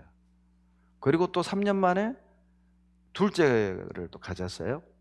병원에 갔더니 의사가 예정일이 6월이래. 제 언니가 6월 9일인데. 그래서 제가 아내에게 그랬어요. 여보, 9일날 놔. 그러면 생일 한 번만 쫙 끝내게. 그런데 둘째는 15일날 태어났습니다. 6월 15일. 인간은 그런 능력이 없습니다. 그런데 산에 사는 염소는요, 겨울에 태어날 것 같으면 수정란의 착상을 늦춰버린다니까. 이거 보세요. 봐봐요. 이게 신기하게 짐승들의 출산일이 정해져 있단 말이에요. 이걸 누가 정해주냔 말이에요. 임신 기간을. 그러죠? 근데 대부분요, 맹수는 또 길어요. 임신 기간이. 토끼 이런 건 짧아요. 여러분, 만약에요, 예? 호랑이가 한 달에 한 마리씩 난다. 이게 막 호랑이 천지요. 곰이 막 한 달에 한 마리씩 난다. 큰일 나는 거예요. 근데 맹수는요, 임신 기간이 길고 꼭 또 한 마리씩 나. 근데 돼지는 새끼 낳을 때 보통 8, 10마리. 제 제자가 돼지, 나주에서 돼지 키우고 있거든요. 우리 제자가 새끼를 몇 마리 받은 줄 아세요? 최고 21마리까지 받았대. 진짜 돼지죠. 그런데 만약 호랑이가 돼지까지 새끼 깐다. 죄송합니다. 새끼 난다. 호랑이가 한 번에 막 새끼를 10마리, 20마리. 큰일 나는 거예요. 신기하게 먹이사슬은요, 피라미드. 포식자는 개체수가 적어요. 그러죠? 예. 토끼나 이런 것들은. 돼지는 3달. 염소 5달. 개 2달. 토끼 1달. 토끼 번식력 대단합니다. 저걸 누가 정해요? 저런 자연의 균형을 누가 정해요? 동물들이 모여가지고 합의해 봤을까요? 야, 사자, 너희들 너무 새끼 많이 낳지 마. 큰일 나. 그러니까 너희들 하나만 낳아. 우리가 많이 낳게. 이럴 리 없잖아요. 지들이 균형을 잡혀? 이건 설계된 겁니다. 그러니까 공부해 보면 하나님 없다 해서 하나님 있다로 돌아설 수밖에 없어요. 죄송한데 끝까지 하나님 안 믿는 분들은 공부 안 한 분들입니다. 증거가 없어서 안 믿는 게 아니에요. 괜한 고집 피운 것이. 이거 봐보세요. 출산일을 조절하는 노루. 노루가 7, 8월에 수태하게 되면 이론적으로는 겨울철에 새끼가 태어나게 되어 배고픔과 추위와 무엇보다 굶주린 포식자들에게 잡아먹힐 위험에 처하게 됩니다. 그러나 노루 새끼들은 신기한 지혜로 보호를 받습니다. 어미의 자궁벽에서 수정란의 착상에 늦춰지고 태아는 12월이 되어야 자라기 시작합니다. 이렇게 해서 노루 새끼는 임신 9개월 후인 5월에 태어나게 돼요. 숲이 무성해서 먹을 것이 많고 은신처도 있고 포식자들도 덜 굶주린 상태가 됩니다. 다 같이 읽죠? 암사슴의 새끼 낳을 기한을 내가 알 수 있느냐? 그것이 몇 달 만에 만삭되는지 아느냐? 그 나을 때를 아느냐? 여러분 계속 물어보죠. 내가 알 수 있느냐? 이거 아느냐? 나을 때 아느냐? 아느냐? 이게 무슨 뜻인 줄 알아요? 너 이런 거 알아? 이런 것도 모르면서 어디 하나님이 있느니 없느니 입 다물고 주일까지 들어! 야, 이 뜻이 그 뜻이라고, 이 뜻이. 이 말이 그 말이에요. 욥하고 새 친구하고요, 막 서로 설왕설래, 네가 맞다 내가 맞다 싸우니까 욥기 38장까지 하나님이 계속 듣고 기다려요. 그리고 욥기 38장에 하나님이 딱 나타나요. 그리고 욥의 새 친구들에게 31가지 질문을 던집니다. 너 이런 거 알아? 너 이런 거 알아? 너 이런 거 알아? 너 이런 거 알아? 너 이런 거 알아? 31가지 질문을 해요. 천체에 관한 질문 9가지, 기후와 동물에 관한, 기후에 관한 질문 10가지, 그리고 동물에 관한 질문 12가지, 31가지 질문을 한다니까요. 왜요? 이런 것도 모르면서 어디 하나님이 있느냐 없느냐. 뿐만 아니라 저는 그 욥기를 쭉 공부하다가요, 여러분, 동물을 통해서 이렇게 말씀하고 교훈을 하는 신이 어디 있어요? 어느 경전에 이런 게 들어있습니까? 이건 만든 분이야만 이렇게 말할 수 있는 거예요. 너 이런 거 알아? 하나님은 여러분 창조주십니다. 봐보세요. 성경이 왜 사실이냐면요, 방금 읽은 욥기는 BC 1500년 전 기록입니다. BC 1500년경 기록에 사슴이 출산일을 조절한다고 되어 있잖아요. 그런데 봐요, 2013년경에 출산일을 정확히 알 수 있는 연구 결과가 발표된 거예요. 인간이 밝혀지기 3500년 전에 너 이런 거 알아? 조절한다고 얘기했잖아요. 그러니 하나님 말씀이죠. 욥기 36장 30절로 31절 다 같이 읽습니다. 그가 번개의 빛으로 자기의 사면에 두르시며 바다 밑도 가리우시며 이런 것들로 만민을 징벌하시며 이런 것들로 식물을 풍비히, 여러분 보세요. 하나님이 번개로 하시는 2가지를 말하죠. 만민을 징벌해, 천벌을 내린다 하죠. 이건 이해되죠? 그런데 번개로 하는 2번째 일이 뭐냐? 식물을 풍비히 줘요. 이 식물은 그런 나무, 풀, 녹색 식물을 말하는 게 아닙니다. 영어 번역에 food예요. food. 먹을거리예요.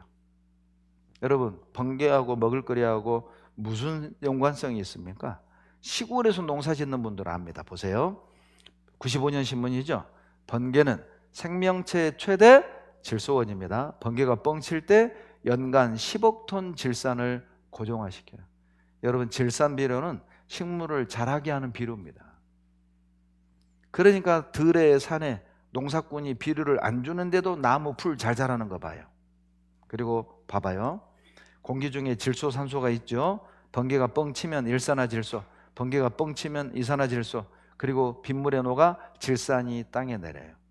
그러니까 비겐 뒤에 식물들이 파릇파릇하고 웃자라는 이유가 그겁니다. 비료 주니까. 이거 봐요. 번개 잦으면 농작물 뭐라고요? 20% 증수한다니까요. 천둥번개 잦으면 풍년든다. 이건 시골 어른들 다 알아요. 이게 과학적으로 95년에 밝혀졌습니다. 번개로 먹을거리를 풍부하게 준다. BC 1500년 말씀이 AD 1995년에 확인됐잖아요. 여러분, 제 서재 위대한 과학서 욥기라는 책이 있습니다. 욥기를 과학자들이 별도로 연구한다니까요. 이런 책이 어디 있습니까? 아니, 과학자들이 연구하는 책 봤어요? 예? 이 욥기 안에 과학적인 내용이 엄청이 들어있거든요. 그리고 레위기 11장 6절에요. 토끼가 뭐 한다고요? 여러분, 이거 알고 계셨나요? 우리는 색임질 하면 소만 생각하잖아요. 소. 그러죠? 소는 항상 막 껌 씹듯이 씹고 있어. 근데 토끼가 이런 토끼 못 봤잖아요. 그러죠? 그러니까 소가 색임질하는 건 다 알아요. 그러나 토끼가 색임질하는 건 아무도 몰랐어요. 저도 시골에서 토끼 키웠다니까요. 여기 제 세대 이상은 다 집에서 다 키웠잖아요. 개, 돼지, 소 다 키웠죠. 뭐 집집마다 시골에서. 그렇잖아요. 그런데 토끼가 색임질한다는 건 한 번도 본 적이 없어요. 그런데 3500년 성경에 토끼 색임질한다! 이거 봐요. 언제 밝혀졌느냐? 과학 토끼의 색임질. 여기 1882년에 색임질에 대한 과학적 정의, 곧 시코트로프의 작용을 밝힘으로써 증명됐어요. 위 안에 시코트로프가 있습니다. 소는 이 시코트로프를 위 밖으로 위쪽으로 꺼내서 다시 씹어서 먹어요. 이것도 색임질. 토끼는 위 안에 있는 시코트로프를 똥으로 싸요. 그리고 다시 먹어요. 이것도 색임질이에요. 색임질이란 위 안에 있는 시코트로프를 위 밖으로 빼냈다가 다시 먹는 게 색임질이에요. 위로 빼든 뒤로 빼든 다 색임질입니다. 그런데 봐봐요. 여기 보면 토끼가요, 새벽에 첫 번째 똥을 싸요. 여기에 시코트로프가 들어있어요. 이걸 딱 새벽에 먹어 치워요. 그리고 낮에 우리가 볼 때 이 딱딱한 똥을 싸는 거예요. 첫 번째 똥은 진득한 액체에 쌓여 있습니다. 여기에 단백질, 비타민이 풍부해요. 이거 안 먹으면 죽어요. 책임질 하는 겁니다. 여러분, 이분이요, 생긴 게 꼭 마트 아줌마 같이 생겼죠? 중국의 유명한 동물학자입니다. 제가 중국의 어떤 도시에 갔을 때, 남부에 갔을 때 이분을 잡고 새벽 2시, 3시까지 상담을 했어요. 그리고 구원을 받았습니다. 이분이 유명한 중국의 동물학자입니다. 어디에서 이분이 딱 하나님을 믿게 됐냐면 토끼가 색임질 한다는 걸 딱 보여줬더니요, 깜짝 놀라는 거예요. 왜 그렇게 놀래요? 물었더니 내용이 이겁니다. 이분이 대학 다닐 때 중국에 먹을 것이 없으니까요, 정부가 전 세계 토끼를 사다가 이 대학에다가 식량화 만들라고 프로젝트를 맡겼대요. 그런데 이 주임 교수가 이 자매에게 너가 한번 해봐라 맡긴 거예요.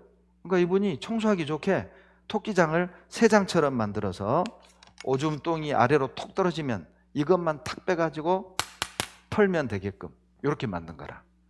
그러니까 이 토끼가요, 똥을 못 먹잖아요. 그러니까 한 달 만에 다 죽어나가. 또 놓으면 또 죽어나가. 또 놓으면 또 죽어나가. 그래서 6개월 만에 프로젝트가 스탑됐어요. 그리고 이 연구 결과, 논문 결과가 뭐냐? 토끼는 성질이 안 좋아서 키우기 힘들다. 끝. 그리고 성경 보여줬더니요, 이분이 뭐라고 하는지 알아요? 내가 죽였네요. 그리고 지금 어머니 회장하고 계세요. 제가 화순에 있을 때 이분이 여기 봐봐요. 화순까지 왔다 갔어요, 이분이. 그리고 그 다음에요, 이분이 너무 좋아가지고 차량 봉사한다고 다 그 교회가 가난했거든요. 수은 청년들. 그러니까 차가 없으니까 막 버스 타고 신방을 다녔어요. 저희들이 선교를 가면. 그러니까 그게 보기에 자기가 봐도 너무 딱하고 불편했던 거라. 가지고 남편한테 허락받고 차량 봉사한다고 차를 샀어요. 가지고 딱 공항에, 제가 딱 공항에 비행기에서 내렸는데 BMW를 갖고 왔더라고. 중국 대단합니다. 중국은 차량 봉사도 BMW래요. BMW. 이분이요, 중국 한 5% 안에 드는 부유층입니다. 상류층이에요. 우리가 가까이 할 수 없는 분입니다. 이 남편이요, 그 도시의 큰 동물원의 원장이셔요. 같이 동물학자거든요. 그래가지고 이제 거기 사파리 보여준다고 갔네요. 깜짝 놀랐습니다. 여러분, 수원에 있는 그 수원에 뭐죠? 에버랜드. 그 에버랜드 사파리는 그 초파리. 어디 가서 그런 거 사파리라고 하면 안 돼. 진짜 창피해. 중국 사이즈 대단합니다. 진짜 대단해. 예. 그 토끼 책임질 때문에 구원받은 거예요. 여러분, 동물학자도요, 토끼가 책임질한 걸 몰랐다니까요. 토끼 키운 저도 몰랐다니까요. 그런데 성경에 토끼 책임질한다. 만드신 분만 알 수 있죠. 네. 이거 봐봐요. 토끼 책임질한다. BC 1500년 기록이죠. 그런데 AD 1882년에 그리즈맥 박사에 의해 밝혀진 거잖아요. 또 보세요.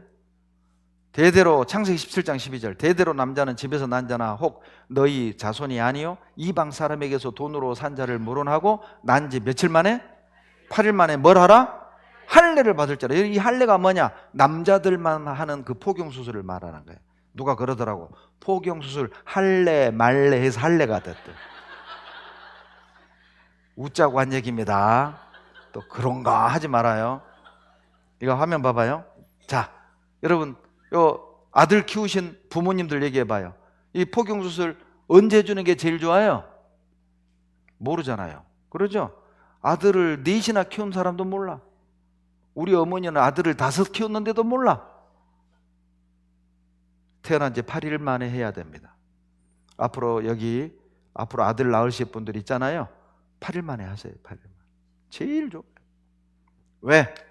그걸 과학자들이 밝혀냈네요. 이거 보세요. 혈액응고 단백질은 8일째 최고 수치가 된다.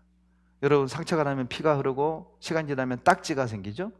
딱지를 만드는 프로트롬빈이라는 효소가 태어난 지 8일째 가장 많이 이렇게 만들어진대요. 8일 지나면 줄어들어서 이제 계속 이 유지를 하는 거예요. 그러니까 과거에는 약이 없었잖아요. 약이 없던 3000년 전에 수술할 수 있는 최적기는 8일째죠. 쇼크가 적고 빨리 아물고. 놀랍지 않아요? 이런 걸 보고도 안 놀래는 여러분을 보고 내가 놀래.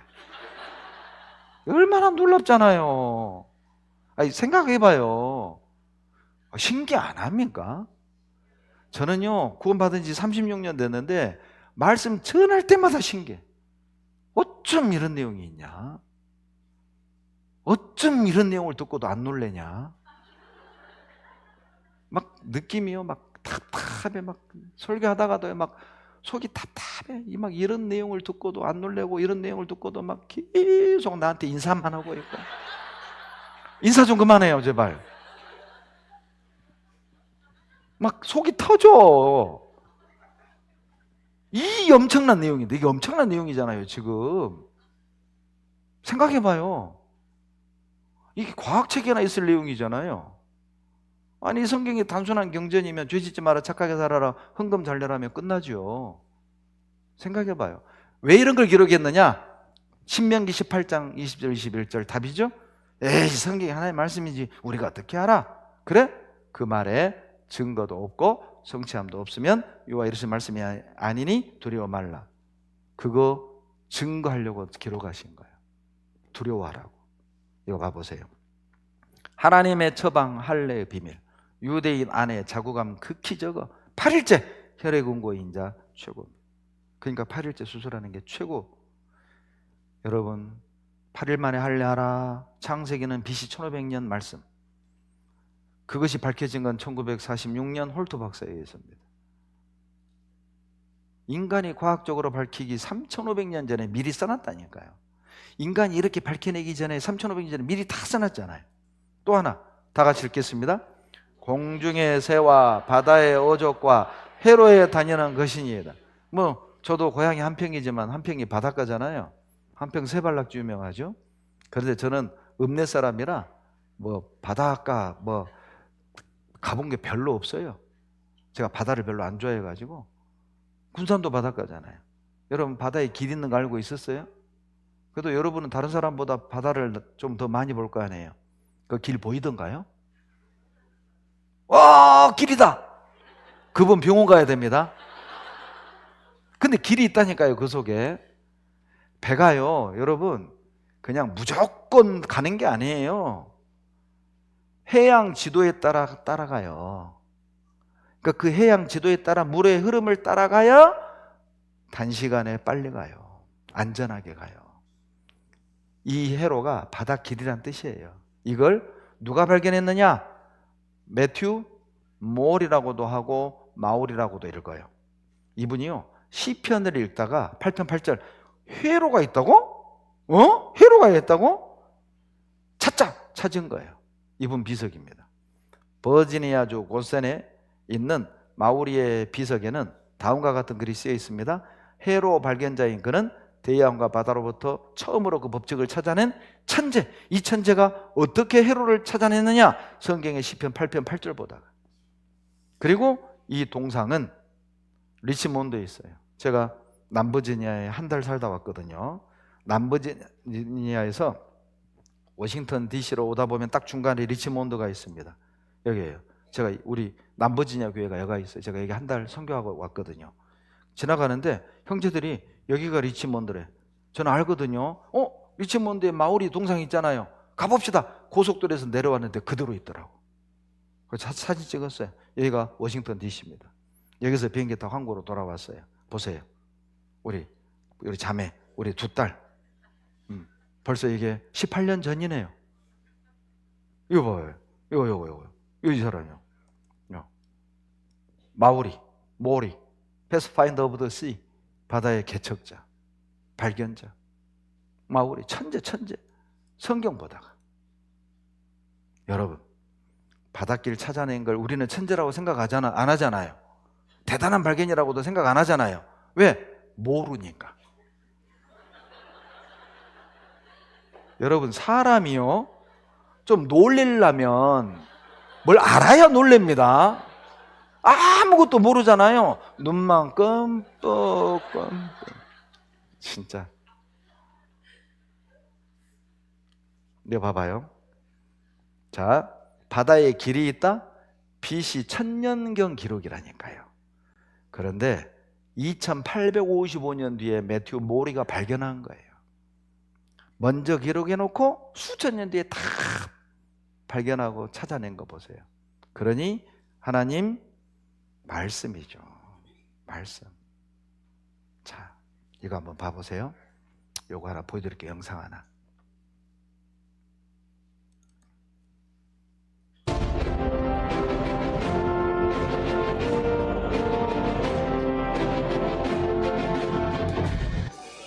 최근 고고학 발굴을 통해서 다윗성의 윤곽이 서서히 드러나고 있다.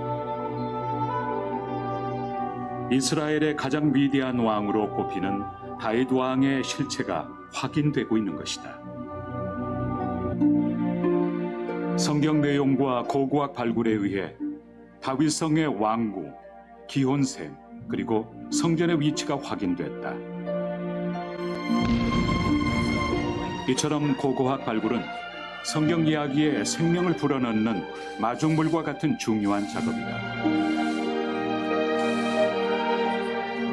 이런 노력들을 통해서 성경을 살아있는 역사로 만나게 된다. But when you come to the city of David on a daily basis, you see how we take out of the archaeology. 다윗성에 오면 명백한 고고학적 증거를 통해 예루살렘이 이곳에 있었다는 사실을 알 수 있습니다. 다윗이 이곳에 실제 했다는 거죠. Unequivocal proof that Jerusalem was here. We found Hezekiah's tunnel. We found the palace of King David. And also more, we found seals that people used in contracts. And written on those seals, the names of ancient times, 2,800 years ago. We found those names exactly as you can see it in the Bible. 히스기야는 또다시 침략해올 아수르 군대 대비해 전쟁에서 가장 중요한 물자인 물, 기온샘을 지키고자 성벽을 짓고 물을 성 안으로 끌어들이는 터널을 건설했던 것이다. 기온샘에서 시작된 이 터널의 길이는 무려 533m에 이른다. 이것은 이 터널을 어떻게 공사해서 팠는지를 설명하는 판입니다. 이 글을 히브리 말로 된 것을 읽고 이 터널이 어떻게 공사되었다는 것을 알 수 있습니다. 히스기야 왕의 역사는 2009년 이스라엘 고고학자들에 의해 발굴된 히스기야 인장을 통해서도 증명된다. 점토로 만들어진 이 인장은 2700년 전의 것으로 추정되는데 고대 히브리어로 유다 왕 아하스의 아들 히스기야의 것이라고 쓰여져 있다. 현재 히스기야 왕의 인장은 이스라엘 국립박물관에서 보관 중이며 이스라엘 왕의 인장이 존재한다는 것 자체가 성경의 역사를 증명하는 중요한 증거라고 할 수 있다.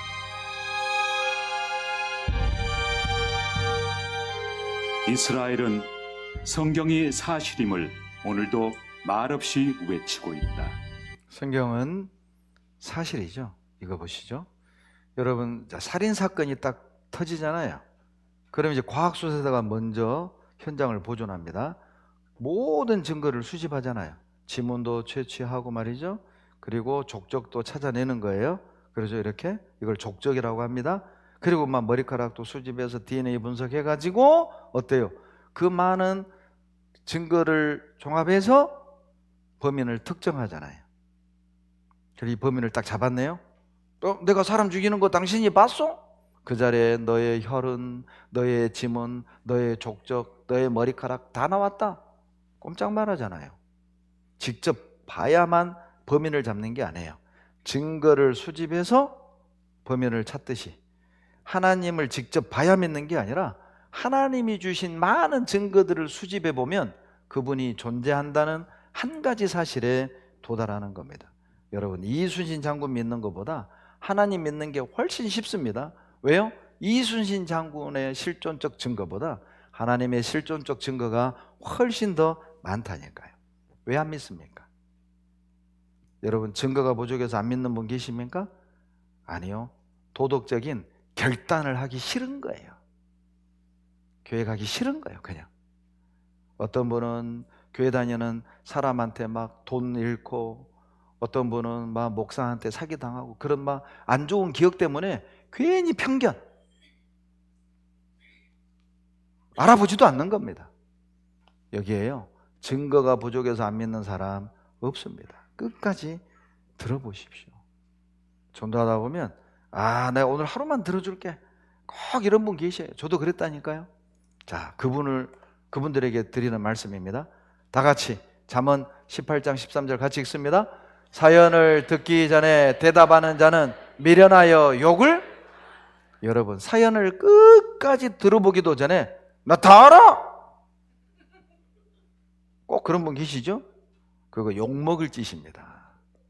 뭘 다 알아요? 그거 엄청난 교만이잖아요.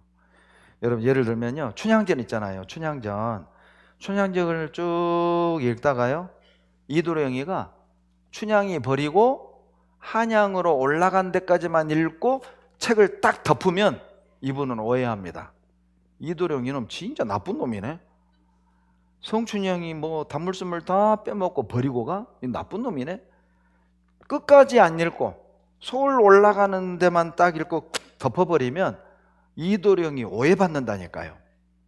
이도령 입장에서는 얼마나 억울하겠어요. 끝까지 읽어보지도 않고. 그런데 다시 읽어봤더니 세상에 암행어사가 돼가지고 돌아와서 춘향이하고 행복하게 살았다잖아요. 끝까지 읽어보면 이도령이 좋은 놈이요, 나쁜 놈이요? 좋은 놈이잖아요. 그러잖아요. 끝까지 들어봐야만 이게 얼마나 좋은 건지 안다니까요. 자, 여러분, 이거 뭐처럼 보여요? 볼펜. 그럴 줄 알았어요. 뭐예요? 가위요, 가위. 다시 묻겠습니다. 뭐예요? 가위라니까요. 확인도 안 해보고 볼펜이구만, 볼펜. 여러분, 그게요, 맹신입니다. 알지도 못하면서 확인도 안 해보고 그냥 맹목적으로 자기 생각으로 볼펜. 그러나 딱 있어요. 가위잖아요. 가위죠? 이걸 확신이라고 그래요. 확신이 뭐죠? 확인하고 믿는 거죠. 여러분, 확인하십시오. 교회를 다니라는 말이 아닙니다. 다닐지 말지, 사실인지 아닌지, 계신지 안 계신지 확인하고, 확인을 해보면 적어도 교회 다니는 사람들에 대해서 욕은 안 합니다. 적어도 교회 다니는 자기 가족하고 싸우진 않아요. 적어도 교회 다닌다고 그것 때문에 가정이 분란이 일어나는 게 아니에요. 확인하십시오. 여러분, 매일 2시간입니다. 7일이 해봐야 12시간이네요. 14시간이네요. 여러분, 사랑하는 사람을 위해 내 평생 중에 14시간 아깝습니까? 아주 짧아요. 그냥 지나갑니다. 이거 보시죠. 히브리서 3장 15절 다 같이 읽겠습니다. 성경에 일러스되 오늘날 너희가 그의 음성을 듣거든 노하심을 격동할 때와 같이 너희 마음을 강팍해 하지 말라. 여러분, 이 말씀을 들을 때 마음을 강팍하게 하지 마세요. 이게 쉬운 번역에 못된 고집 부리지 마라 이렇게 번역됩니다. 여러분, 말씀을 들을 때 고집 부리지 말고 끝까지 듣고 결정합시다. 왜냐하면 죄송하지만 이 가운데 어떤 분은요, 이번 기회가 마지막인 분도 계셔요. 마지막인 분도 있어요. 모든 사람은 마지막인 줄 모르고 인생의 마지막을 만납니다. 수학여행 다녀오겠습니다. 그것이 마지막이었잖아요. 여보, 직장 다녀올게. 그것이 마지막이었잖아요. 마지막인 줄 모르고 마지막을 만난다니까요. 여러분에게 이번 한 주간이 인생의 마지막이라면 뭘 하실랍니까? 준비해야 되지 않겠습니까? 잘 죽을 준비, 후회 없이 죽을 준비, 편안하게 죽을 준비, 하나님 만날 죽을 준비 말입니다. 여러분, 인천공항에 장난 전화가 왔네요. 내가 폭발물을 설치했어. 무시해야 돼요? 확인해야 돼요? 그러죠. 장난 전화라도 올 스톱! 그리고 철저하게 확인한 뒤에 안전하다! 비행기 뜨는 거예요. 여러분, 오늘 배운 내용 정도만 하더라도 무시할 수 없습니다. 끝까지 여러분 확인하십시오. 여러분, 세상에서 제일 불쌍한 사람이 이 화면에 이런 아이예요. 예? 화면 봐봐요. 화면 봐보세요. 화면 봐봐요. 화면. 세상에서 제일 불쌍한 사람이에요. 세상에서 제일 불쌍한 사람이 누군 줄 아세요? 땅거미가 짙어가는데 돌아갈 집이 없는 사람입니다. 돌아갈 집이. 이 아이는 얼마나 엄마가 그리웠으면 그려놓고 그 품 안에 들어가 있는 거예요. 이 아이에게 아이스크림을 주면 단물 빨아먹을 때는 있겠죠. 다 먹고 나면 다시 엄마. 근본적인 문제를 해결할 수 없습니다. 여러분, 인간은요, 보세요. 주님 품에 안길 때 가장 평안합니다. 돈 많이 벌어서가 아니에요. 내가 원하는 직급에 올라가고 원하는 집을 사고 원하는 차를 타고 원하는 음식을 먹어서 행복하는 게 아닙니다. 그때뿐이라니까요. 그때뿐. 주님을 만나십시오. 제가 임자도 집회를 갔는데 임자도 가면 회산이라는 동네가 있습니다. 거기서 태어난 어떤 어른이요, 꿈이 내 집 짓는 거, 내 집. 얼마나 가난하든지 집 갖는 게 꿈이었대요. 그래서 이분이요, 술도 안 먹고 담배도 안 피워. 왜? 돈 아까워가지고. 그래가지고 50대 초중반에 자기 동네 회산 들어가는 입구에다가 탁 보라고 2층 양옥집을 지었대요. 그래가지고 이사 가가지고 얼마나 기분이 좋던지요. 일주일 가져왔대, 일주일이. 근데 일주일 딱 지나고 나니까 우울했대요. 왜? 내가 지은 집을 보고 친구들이 찾아와가지고, 야, 영철아, 좋겠다. 야, 집 좋다. 멋지다. 이렇게 막 부러워해야 되는데 부러워해야 할 친구들이 하나도 없이 다 죽었어요. 임자도 사람이 술을 그렇게 좋아한답니다. 친구들이 50대기 전에 다 죽은 거예요. 그러니까 내 집 지어놓고 새 집 들어가서 일주일 딱 좋고 그 뒤부터는요, 잠이 안 오더래. 철수 죽었고 판수 죽었고 영수 죽었고 그 다음 내 차례네. 이분이요, 잠을 못 자고 있다가 그 동네 들어가는 입구에 우리 임자교회가 있어요. 교회 와서 구원받았어요. 구원받고 뭐라는 줄 아세요? 이제 죽어도 좋다. 무엇이 우리를 죽음의 두려움에서 벗어나게 할까요? 무엇이 우리를 죄로부터 벗어나게 할까요? 여러분, 이 시간 빨리 지나갑니다. 이거 한번 봐보세요. 일본 애니메이션입니다. 시계추가 막 지나가는데요, 막 청소년기, 청년기, 결혼해서 애 낳고 늙어서 부인이 치매 걸리고 그리고 같이 죽어요. 한번 봐보십시오.